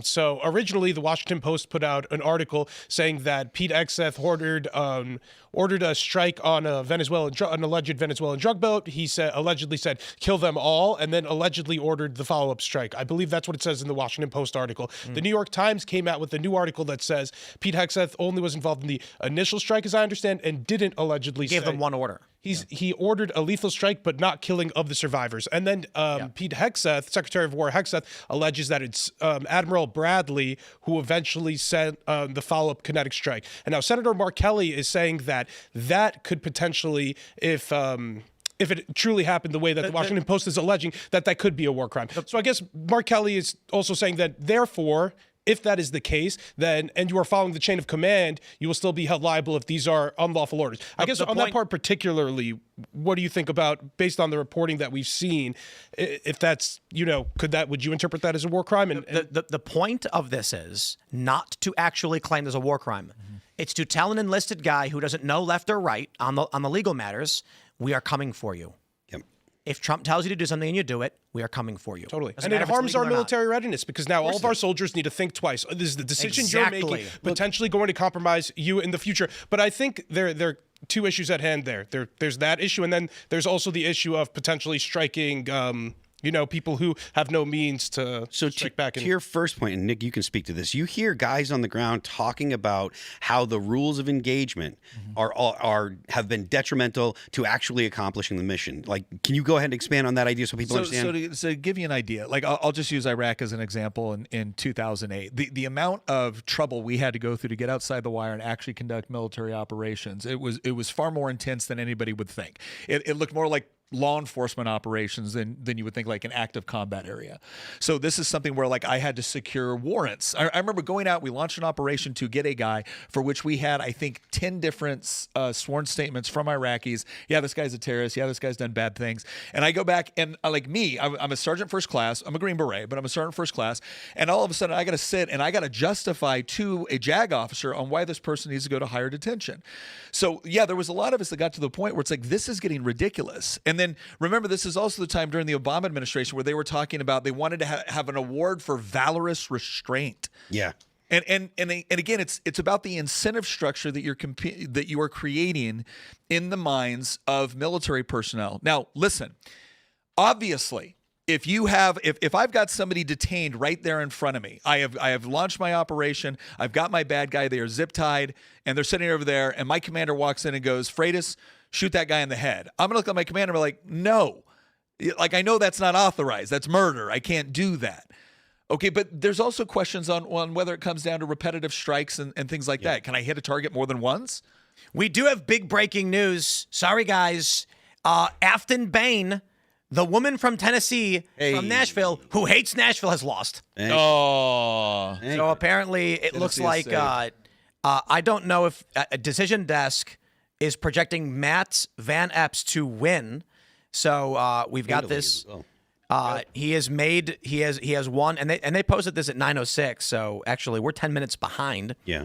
But and we have this from the New York Times tracking the latest, and he's quite a bit ahead. Perhaps going on podcasts and claiming that you hate everything about Nashville is not the way to actually win a congressional seat.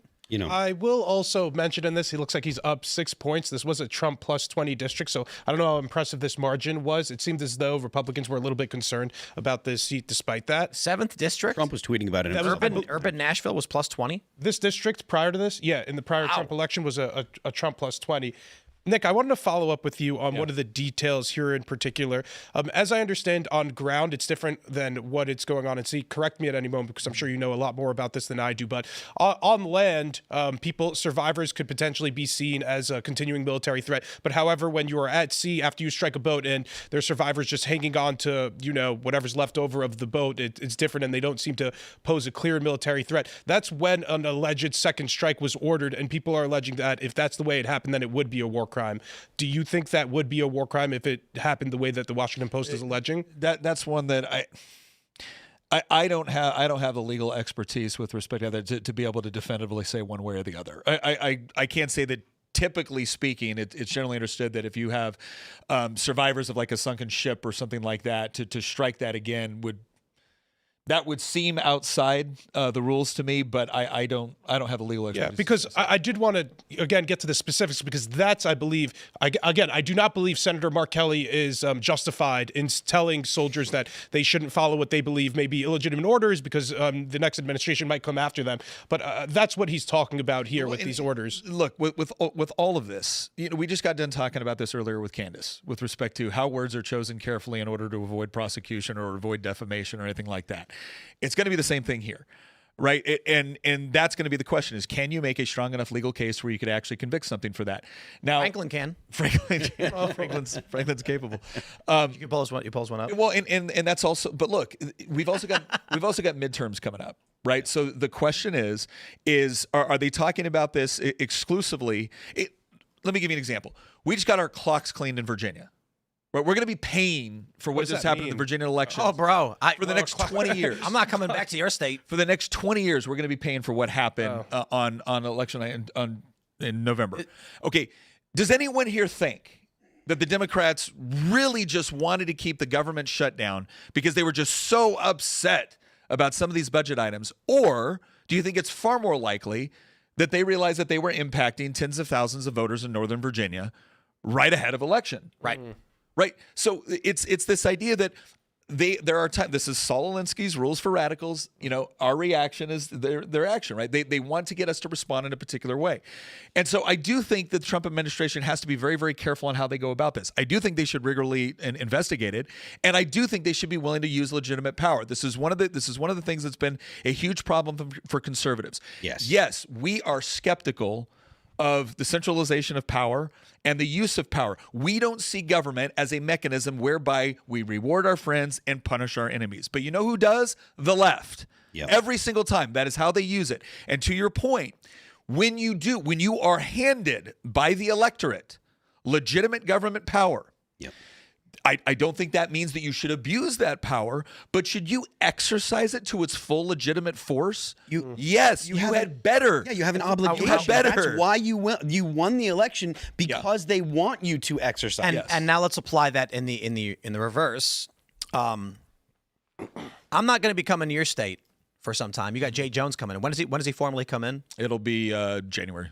in January, it's probably the last time I drive through Virginia because we are currently living in a country where Charlie Kirk was murdered. And no matter who you think did it, whatever, I'm not here to get into that whole argument. The point is somebody wanted him dead and they made sure he was. You have Jay Jones now, a man who wants his opponent's children to die so that they will agree with him on policy. That doesn't just mean, hey, you know, if your children were brutally murdered, maybe you'll change your mind. It means there are things I am willing to do that I understand must be done to make someone change their mind. And so I'm not going back to Chicago for the holidays because, and you can look this up, you can ask Luke about it. They police in Chicago tried planting drugs on us back in, I think it was 2012. And NBC News reported how we got pulled over at gunpoint, and it's a crazy story. And call me paranoid, but all it takes is one day I drive through Virginia and some state trooper who's some crackpot far left guy who's a fan of Jay Jones and believes all the crazy Nazi stuff plants drugs. That's it. Or just turns his body camera off and then puts a bullet in me. That I doubt. It's much easier just to be like, he resisted arrest and now he's going to jail. If you want to take a piece off the board, there are many ways you can do it. And we are living in a country right now where someone was willing to murder Charlie Kirk because of his influence. When an AG comes in who expresses his desire to see children murdered for his political benefit, I am taking that very seriously. I think I've said this before where originally, I mean, I was used to the General Assembly when I got in there in 2016, and it was if you disagreed with the Democrats, you were a racist, you were a bigot, you were a sexist. And what the use of that language was designed to rob you of moral legitimacy with respect to the arguments that you made. It was, I don't need to listen to your arguments because who cares about the opinions of a racist, a sexist, or a bigot? Yep.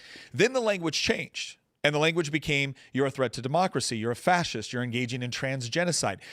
That's not to rob you of moral legitimacy. That is to create a moral framework for where they can use aggressive violence against you and claim it was self-defense. Yep. Now we're moving into what Mark Kelly's doing right now, where it's, we will come after, we're promising to prosecute you if you follow the orders of a president we don't like. We will use the full force and power of government. Yeah, the thing that's about to be going on in Virginia right now is the place is going to be run like the mob. Right? Don Scott and Louise Lucas are talking to all the lobbyists right now, essentially saying, you better tell everybody that ever donated to a Republican, they better get on board. They're going to tell everybody who wants legislation before the General Assembly, you hire a Youngkin appointee, you're done. Right? And then it's a question of, you've got a guy like Jay Jones running the Attorney General's office.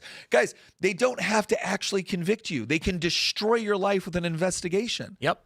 They can bankrupt you having to fight. They will use your tax dollars to crush you into the ground, all to withdraw the investigation after the damage is done. They can launch an indictment against a company based in Nashville and accuse several prominent conservatives of being paid by Russians, and then abandon the investigation a month later when the election's over. Yeah. And that's literally what Merrick Garland did because he is evil.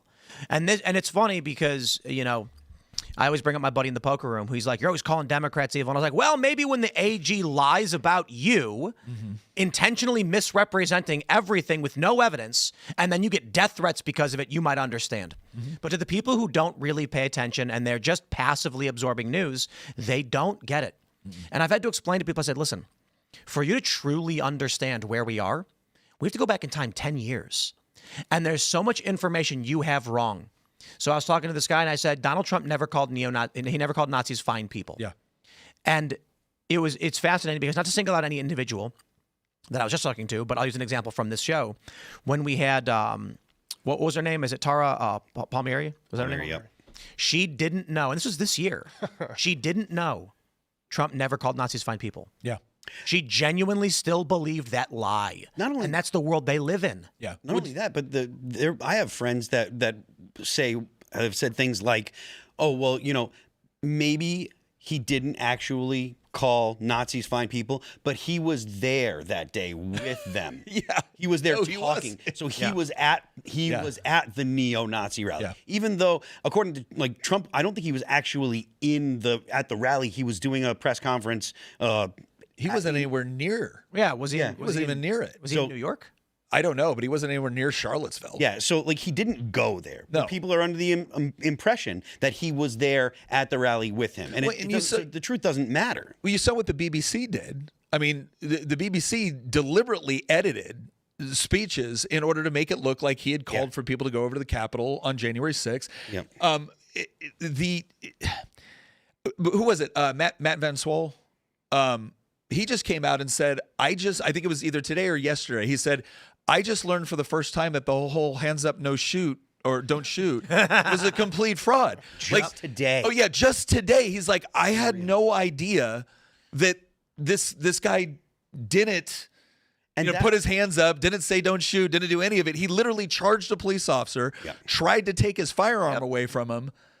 In the car, followed him in the car. Yes. To get the firearm. And there was a bullet. The gun went off. There was a bullet hole in the squad car's passenger door. Yeah. We all knew that part of the story within probably 72 hours. Yeah. Probably within 72 hours. There's people now years later going, wait, what? Mm-hmm. Yeah. Or George Floyd having a lethal dose of fentanyl and meth in his system. Yeah. People go, huh? Yeah.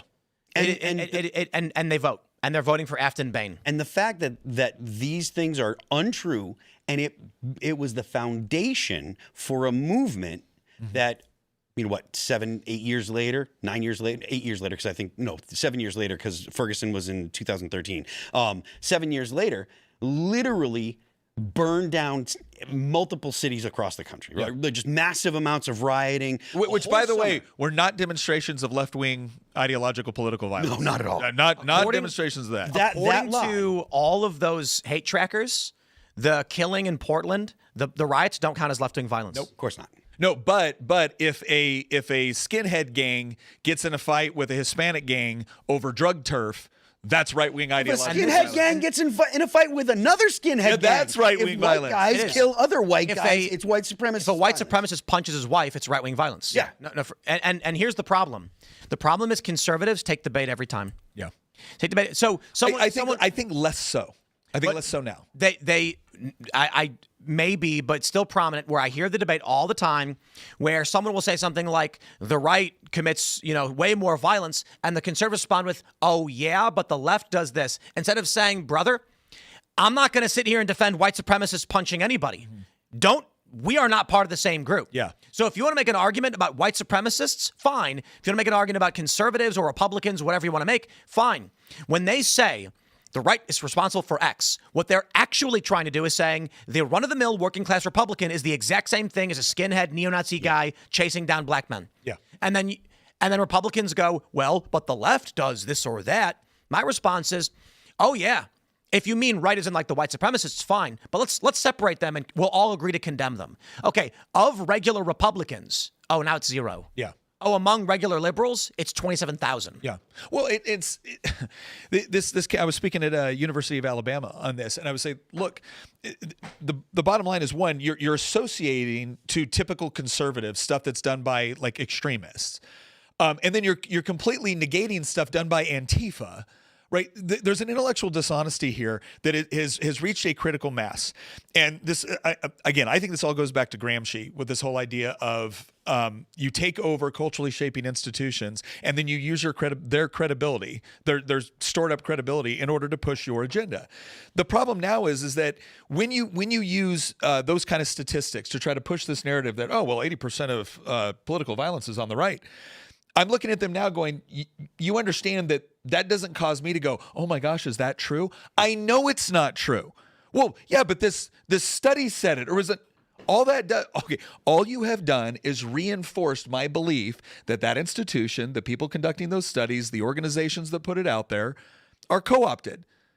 Mm-hmm. They're absolutely co-opted. Yeah. Because I can go over here and I can look at a poll that was conducted where they asked self-identifying liberals, moderates, and conservatives, how comfortable are you with political violence? And it turns out that it's overwhelmingly the left, which, oh, by the way, is what I observe on a daily basis. Mm-hmm.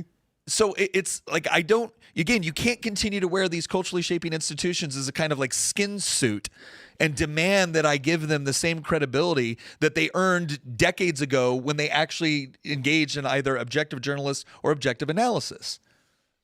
Yeah. Indeed. My friends, we're going to go to your chats and Rumble Rants, so smash the like button. Share the show if you really do like it. Join us at timcast.com. The Discord server is awaiting.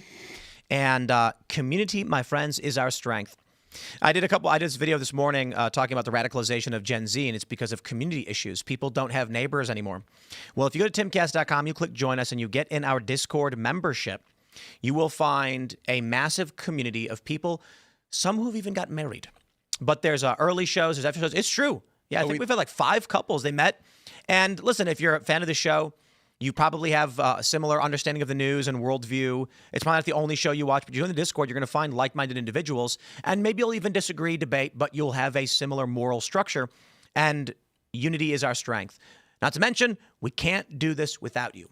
If you think the show is good and worth it, we need you to join us and help support the work that we do at timcast.com. But we also got a great sponsor for you. It's Backyard Butchers. My friends, go to backyardbutchers.com. Use promo code TIM. You can get the 30% off and a free turkey or ham. I know Thanksgiving's over, but turkey or ham's still good. This Thanksgiving, it was all about family and American tradition. And Backyard Butchers is still running their promo right now, even though the holiday is over. But you, like many others, probably run into disgusting store-bought big ag meat with hormones and other garbage pumped into it. Well, Backyard Butchers is the real deal. It's real meat from real ranchers. And, oh, man, I had a great ribeye. I was a filet guy for a while. But I've been doing ribeye recently because it's fattier. I love it. You know what I mean? So this Thanksgiving, I got to say it again because we're past Thanksgiving, but the deal is still there. So you can get the 30% off and a free turkey or ham. And Backyard Butchers want us to make sure everyone knew, like, they're still running the promo. It's still available. Up to 30% off. So buy your products from real ranchers, not the big ag mystery meat feedlot garbage, and check it out. Shout out to Backyard Butchers. Thanks for sponsoring the show. You guys can go to backyardbutchers.com, promo code TIM. American tradition, American meat, Backyard Butchers. Shout out. Let's grab your rants and chats. We got David Flores says tonight Frederick County is having a meeting regarding data centers. Now legacy farms dating to the 1700s will be affected. There's been no studies on effects, environment, light, noise, or pole. More to come. Interesting. Have you been tracking the data center stuff in Northern Virginia? Oh, yeah. Here's what's there's a big problem with this. It's one of the reasons why in Virginia this year they are probably going to try to take away land use authority from localities in order to try to push more data centers and to definitely push green energy. Like in Virginia, the issue that we have is they passed the Virginia Clean Economy Act, which is destroying our energy capacity. So what are they doing to protect the environment? Well, they're scooping up farmland and forestry, destroying it, and putting up industrial solar fields. Now, why do they need to keep doing this to the degree that they are? Because they have to feed these incredibly energy-hungry data centers. And so it's amazing how in Virginia this is going to cause, this is about to cause our energy rates to just go through the roof. So it's a big issue.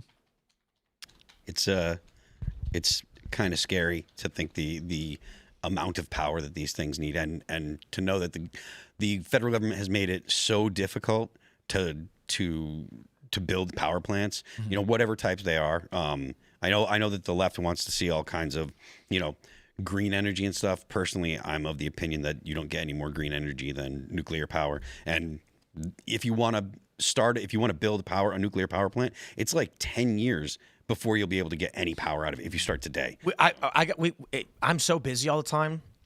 I'm trying to work out this mini doc plan with Shane about the data centers in Northern Virginia. Because I've told the story a couple different times, but it's creepy. A large language model instructed me on how to contact data center land acquisition to get a massive payout if I shut up, take the show off the air, and sell the land quietly. It argued that the data centers effectively are their own entity. It's called the Virginia Instance, which is these massive data centers connected to the NSA, the CIA, et cetera. Humans are basically saying, what should we do? And they're just being told what to do by the AI. And it wants to buy up all the land in this area because it needs energy transmission from north of here into Northern Virginia. And all these parcels are in the way. We've noticed the prices of land around here are skyrocketing to an absurd degree. We talked about it. I talked about like a bungalow 5 years ago was $200,000. Now it's $500,000 and they sell instantly. And it makes no sense. I looked at one house with my wife and it was $500,000 for 2,000 square feet, and it needed $100,000 in updates. And we were like, that's ridiculous. Sold right away.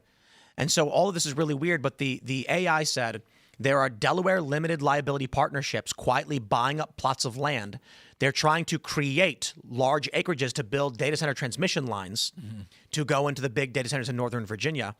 And it said that there are many people in the area who have quietly received exorbitant payouts for their land in exchange for privacy. That it said, if you don't list your property and you email directly to the land acquisition companies, they'll offer you a premium not to go through any real estate and to do a private sale so that it doesn't pop up in the press. The reason being, the news finds out that land is being purchased for the purpose of a data center, and all the locals are going to lose their mind. Yeah. They're going to pass ordinances, so they're trying to do it very quietly. And they so I need to talk to Shane about this because we wanted to do a mini doc talking about what's actually going on and exposing it all. And we've talked about it a bit, but we never actually sat down and planned it. So I need to go. And a lot of localities like the data centers because they look at it as additional tax revenue for very few services. Yep. Because you look at these massive data centers, and that's not like 100 people in there. It's relatively few. Yeah, it's like 7. Yeah. If that, a janitor and a security guy. Yeah. And there's no lights. The lights are all off because they don't need them. Creepy. All right, let's jump to the next chat. We got James Black says 2 things. Nick on Timcast. It is not even my birthday. That is tomorrow. Happy birthday, me. Nothing has made me dislike Candace more than this Charlie Kirk arc. Look, listen. I really do recommend you listen to her show from today. Because when she posted that tweet saying, like, I've got information for you, she didn't really say anything in the show. And so I was sitting with Sean, and I was like, just play it, and we'll listen to it. She literally said nothing. I'm not being cute. I'm not being coy. It was patter. I was actually really shocked. It was 10 minutes of her saying nothing. I'll give you an example. It was shocking how Candace was saying so little but moving her mouth so much that it made me feel, it felt like nothing was being said. And that's something that's really important to tell people. People need to understand this. You know, when Candace was doing her show, her mouth was moving, words were coming out, but no ideas are actually being conveyed. And that's what's important to really understand here. What isn't conveyed, because nothing was conveyed. She was just saying words, and those words conveyed nothing.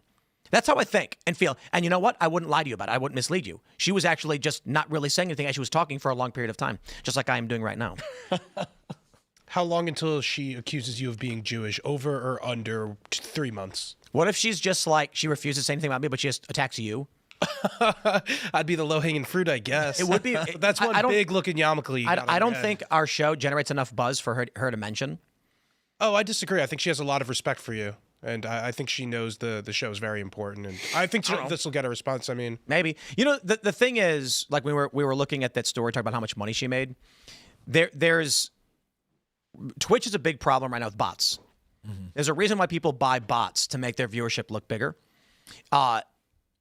We're not going to get, so right now, what do we have? We've got, we're split between Rumble. We have 46,000 concurrent viewers, which is, it's actually really good because 4 years ago, when we were in the off season after the 2020 election, we were averaging about 27,000 concurrent viewers. So the show has grown, its consistency, and all these things. I don't need to bot or buy views or do anything like that because honestly, I don't really care if it's number 1, number 10, number 100. But people don't understand that Candace has one really big show she does every day, and it's big. People really like it. That's great if they like it, whatever. And so you'll hear in the press about how she's so big. Well, actually, across the board, I'm pretty sure we get equal to or more views than she does. As a company, I've got 4 different shows of different subject matter, and then we've got audio side, then we've got the other shows. So, I think if I were to stop doing 5 different shows and just do one, I don't think I'd get as many views as Candace, but I think I'd probably get like 60, 70%. Whereas, Timcast IRL does about 500,000, and she does like 2. If I stopped doing all the other shows, the viewers would concentrate around one show or whatever. My point is, there's a handful of it's you have to break down total viewership per company per view. So it's like her show's really big, but it's one hour-long show per day, right? Do you want to hear the conspiracy about why she's still on air? Because she works for Israel.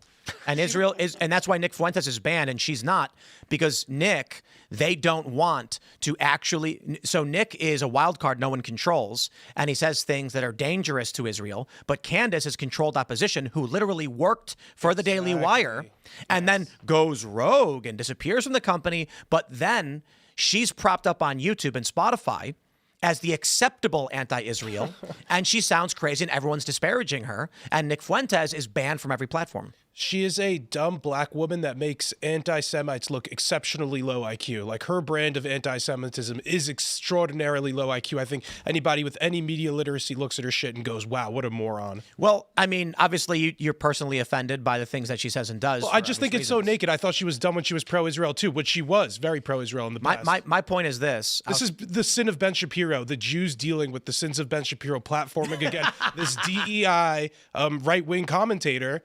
And he had some falling out with her, and she was really pissed about it. And she goes, you know what Ben Shapiro loves? Ben Shapiro loves is they had a falling out together.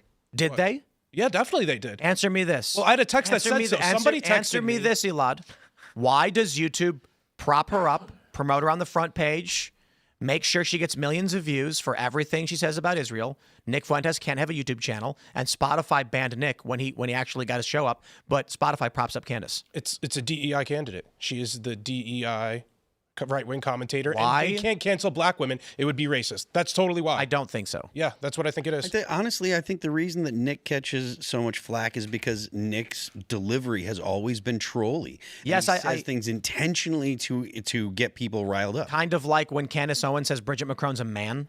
I don't think that it's trolling. I think Bridget McCrone. I think that Candace Owens believes that. I don't. I think she doesn't use as many slurs as Nick does, and I think the slurs really gets you kicked off of the social media platforms.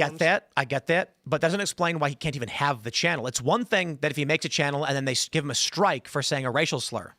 Well, he did have a YouTube channel that was eventually canceled because of so many strikes. I don't think, but just like Steven Crowder, they're not legitimate strikes. Like, here's another example. Steven Crowder doesn't go anywhere near the degree that Fuentes does in his in the hate, or like, and hate's not the right word, but like the aggression, the way he insults people.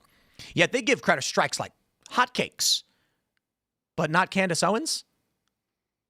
Hey, maybe she got somebody on the inside must be working with her, huh? Or she worked for the Daily Wire alongside Ben Shapiro, and it's, I was talking to these young guys, and they were like, Candace Owens, this is the funny thing about people who are like, Candace never said Israel did it. I talked to these young guys and they were like, do you believe what Candace is saying, that Israel killed Charlie Kirk? That's what they literally asked me. These three guys in their early 20s. And I was like, she didn't say explicitly that it's like implied that there's Israelis involved. And I said, but don't you guys think it's weird that she claims you can't criticize Israel, but YouTube makes her number one? And then they kind of were like, that is weird, isn't it? Saying that is what helps make her number one. What?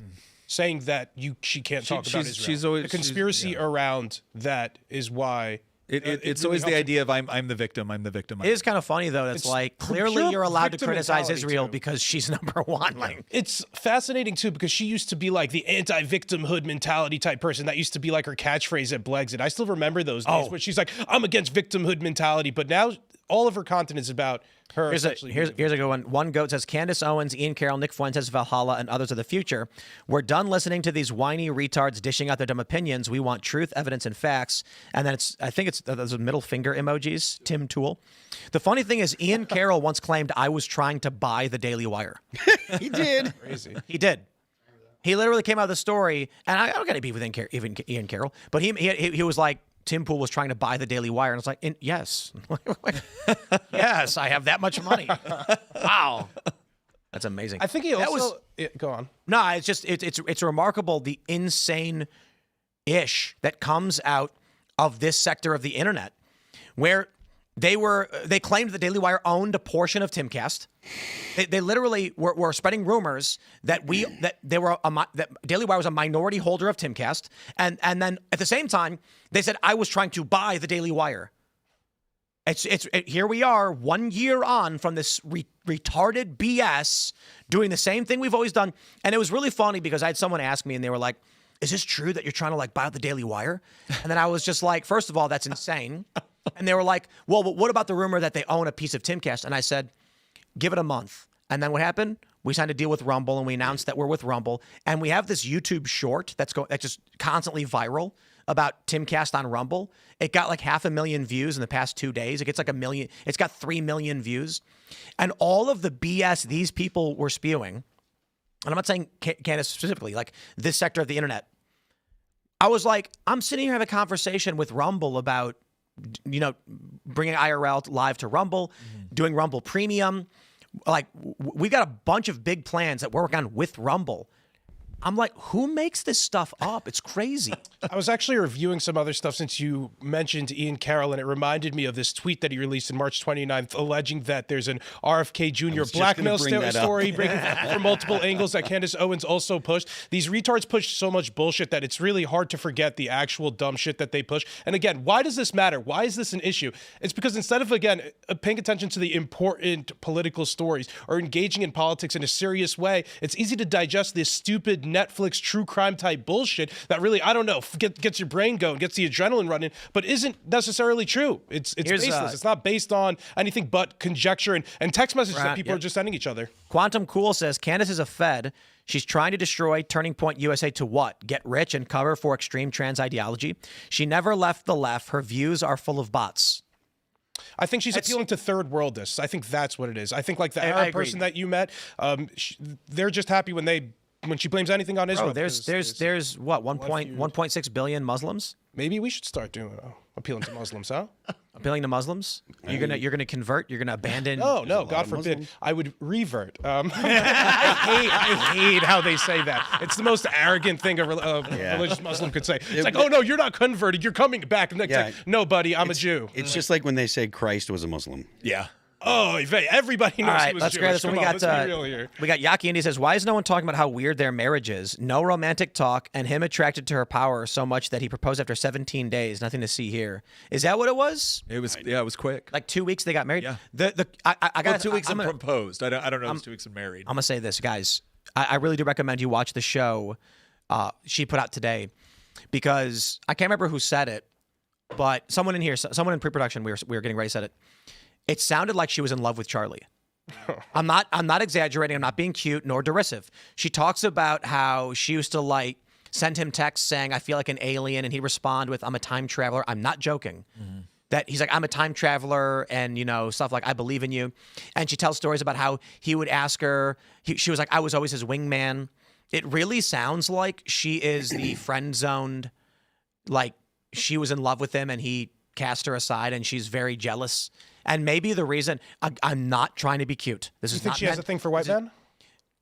I mean, isn't she married to one? I don't know. Yeah, married to one. My point is, listen, on Charlie Kirk. This is not meant to be intentionally insulting or derisive. I do genuinely believe, after listening to that show today where she talked about Charlie, it sounded like she was in love. And I have to imagine what she must feel knowing Erica Kirk inherited and took over what Charlie built, even though Candace was there from the beginning. And Candace got to watch Charlie, who was her best friend, and she was the wingman, go with some other woman. I think the motivation may be that Candace, she can't come out and say she hates Erica, because Erica's a widow. I mean, her husband's murdered, and she knows it's a PR angle she can't take. She goes after instead Tyler and Colvette. I think Candace is just jealous that Charlie didn't want to be with her. And again, not trying to be insulting or derisive. I think that's a genuine motivation. And I understand. Now, watch the show she did today. This is not meant to be cute, where she talks about the texts, and she was telling him what clothes to wear on his dates and how she was the wingman. And these texts about how she felt like an alien and he said he was a time traveler. I'm like, is this like a I'm not kidding. It's like a romance novel. This is why women probably love it. Because it's almost like a romance like narrative. a telenova, I see. I'm not drama. kidding. She's showing text messages where he says, I'm a time traveler, and she says, I'm an alien.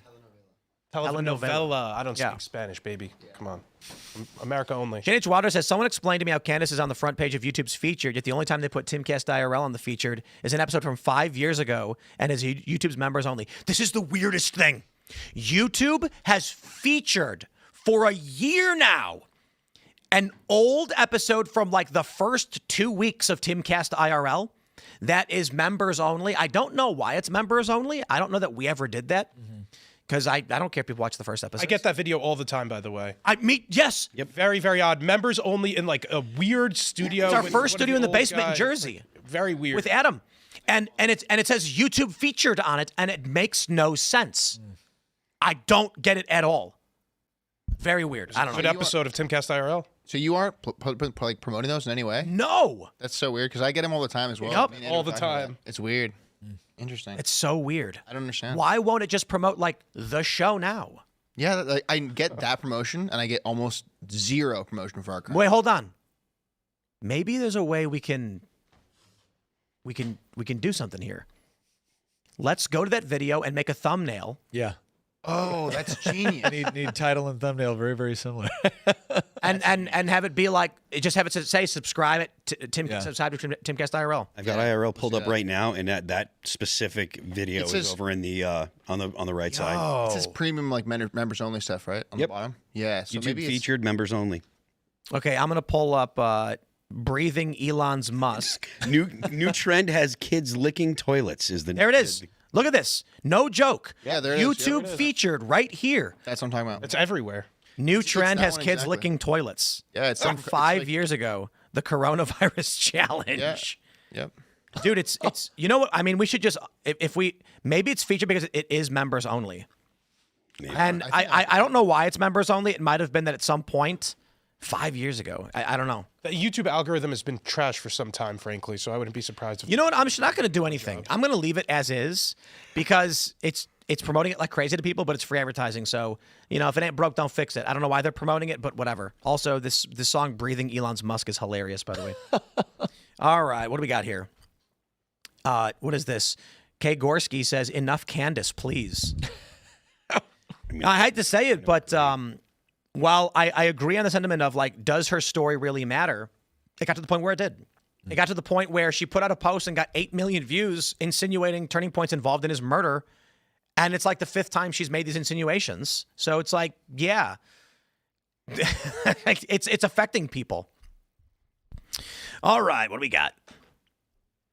All right, LARP Laugh Love says, Tim, it's only poor trigger discipline if Franklin is aiming at something he doesn't intend to shoot. So in a lot of the Franklin videos, he's got his finger directly on the trigger. And he's pointing, hey, look, you know, I said it's poor trigger discipline. That's true. It is poor trigger discipline. Finger straight off the trigger. Someone needs to do it. Franklin learns trigger discipline. No, because you know that the AI generated image would be like Franklin shot his friend. Learns trigger discipline. All right. What is this? Jason Dix says, "Hey Tim, shout out to the pre-show in the Discord. Members exclusive. Also shout out to Mark, COO. He took my job. I'm not bitter. He's a good man. Shout out to Mark. So in the Discord, we have Slick and Olivia. They host a show, and the Timcast co-hosts come on and join it. The Discord community runs its own shows. We don't tell them what to do. It is a community of people who build things because they want to build things, and they're wondering why you don't want to be friends with them. I think you should be by going to timcast.com and clicking join us and getting in the Discord server. It is fun. And then there's something all day, every day. If you're bored and you're looking for information, like imagine this. Imagine there's a story that comes out you don't quite understand and I don't have any videos up or anything. You go in the Discord and you post about it. Everyone's sharing information. And these are good people we have a similar moral worldview that the truth is more important than our political view on what should be. It matters what is. Because if we want to make the world work, the first thing we do is figure out what's true and then what we have to do to get to our solution. So shout out to the Discord. All right, what have we here? Crystal Gazer says, Nick, my brother was killed in January of 24 in a hit and run in Newport News, Virginia. The man who killed my brother was just sentenced to 6 months in jail. Without going into all the details of the case here, is there anything more my family can do? You can attempt to appeal the decision. You're in Newport News. Good gosh. What's wrong with Newport News? Well, let's just say the representation there isn't the best. So here's the deal. You can definitely attempt to contact your state legislators and ask them about it. Now, I will say this: there is obviously separation of powers between your legislatures and the judiciary. So we're always careful about what we theoretically interfere with on things like that. But you can attempt to appeal the decision. You can attempt to contact the Attorney General's office if you think there's been kind of a tragic miscarriage of justice on that. Those are the different legal mechanisms that you can take. The other thing that you can do is, depending on you can get the information out about the judge that actually did the decision of the sentencing. The other question is your Commonwealth attorney for your area. Did they offer a plea? Is that why I only got 6 months for this? Was there something else that the Commonwealth attorney did? Because they're elected.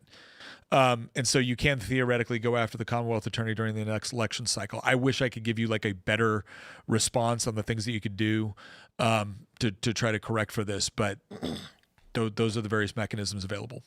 So we put up a poll, and it said Candace is right or Candace is wrong. It's 59% Candace is wrong, 41% Candace is right. I guess my follow-up is just, what is she right about? Okay, this is this is what's killing me about this. This is why I go back to, like, regardless of where you stand on this issue, is there anyone that can tell me that she is anything other than his best friend or his worst enemy? Right? Because this is what troubles me about this, is that if you're willing to look at this objectively and you just say, I find what she says convincing so far, that's fine. I do not find what she has said convincing. But if you do, my question is what is the standard of truth that you're actually going to utilize? Because at some point there can no longer be, I have evidence and I'm going to present it, and then there's no evidence, or the evidence is not sufficient to actually prove what she's saying. And this goes back to what you were saying before. What is the standard for truth? We got Amish Man.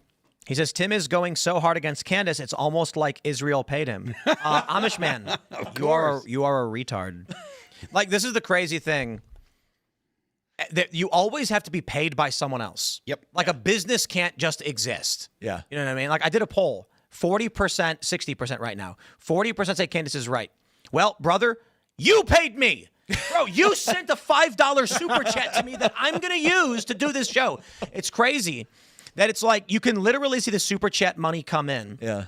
We had $25,000 in super chats when Tim Ballard was on from when we were talking about Sound of Freedom.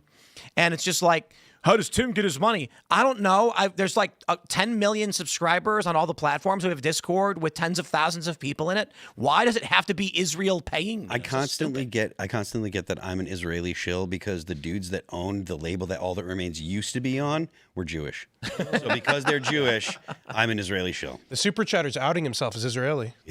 Well, paid by Israel. I mean, I think you should maybe Elaad can explain what 2 weeks is really about. Because Israelis don't pay Tim, guys. Tim pays Israelis. What people don't realize is that if you play 2 weeks backwards, it's actually like rabbinical chant. It's just pure Jewish Torah research. Yeah, and to Elaad's point, my manager's Jewish and my business manager are Jewish, so I am actually paying the Jews. Although I do think Talmudic Tim does have a nice ring to it. Actually, that is funny too. Israel's not paying me. The Jews are not paying me. I'm paying him. He's sitting right here. Yeah. That's how sneaky it gets. That's right. Wait a minute. I rent a room to a Jewish guy, so that's one Jew that's paying me. Okay. Oh, so a Jew's not your landlord. You're not paid by the Jews. I'm the Jew's landlord to a Jew. Yeah. You're not paid by the Jews. You're paid by Jew. Yeah, by a Jew. The tables have turned. Yeah. All right, everybody. We're gonna go to the uncensored dream. portion of the show. Go to rumble.com/Timcast IRL. Join Rumble Premium to watch, and you'll get a lot more than just Timcast IRL. Of course, you'll get Steven Crowder's Mug Club and a bunch of really awesome content from a ton of the creators. They got Jeremy Hambley, they got Viva Fry, all of our good friends, and Devori Darkins, of course. So make sure you go to rumble.com/Timcast IRL. We're going to be there right now for our Discord members who want to call in. That's timcast.com. Join us. You can follow me on X and Instagram at Timcast. Nick, do you want to shout anything out? You can just follow me on social media, Nick J. Freitas. And then, of course, we have our show, Making the Argument, and the Y Minutes. Thanks for tuning in, everybody. I'm Elaad Eliyahu, White House correspondent here at Timcast. Quick programming update. I was lucky enough to go to a congressional media row today and interview a few different congressmen. And I understand that's going to be on the Culture War channel in the nenext couple of days. These are 3 15-minute interviews. And then we also have the Pentagon media row tomorrow, where I'll be doing a handful of interviews with Pentagon officials. And that will also be on the Culture War channel in the upcoming days. So be on the lookout for that. And thank you guys for tuning in. Phil? I am Phil Labonte. I am Phil That Remains on Twix. The band is All That Remains. Tomorrow night, I have a super cool announcement about All That Remains. That's all I'm going to tell you right now, but it's a really cool announcement for Christmas. You can check out the band All That Remains on Apple Music, Amazon Music, Pandora, Spotify, YouTube, and Deezer. Don't forget, the left lane is for crime. One more super chat before we go. James Margolis says, Tim, haha, thank you so much for the phone message for my birthday. That was so cool to see that. Love your work, sir. A huge hello to everyone else there. And thank you, sir. And shout out to your wife. So when George Santos was here last, he was like talking about how Cameo is really great and you should use it. And then I said, sure. And then I kind of just signed up and then ignored it. And then noticed there was a request for someone's birthday. And so I absolutely gave a shout out for his birthday. So I really do appreciate it. And I just want to say happy birthday again, man. I appreciate y'all reaching out. We're going to go to rumble.com, and we hope to see you there in about 30 seconds.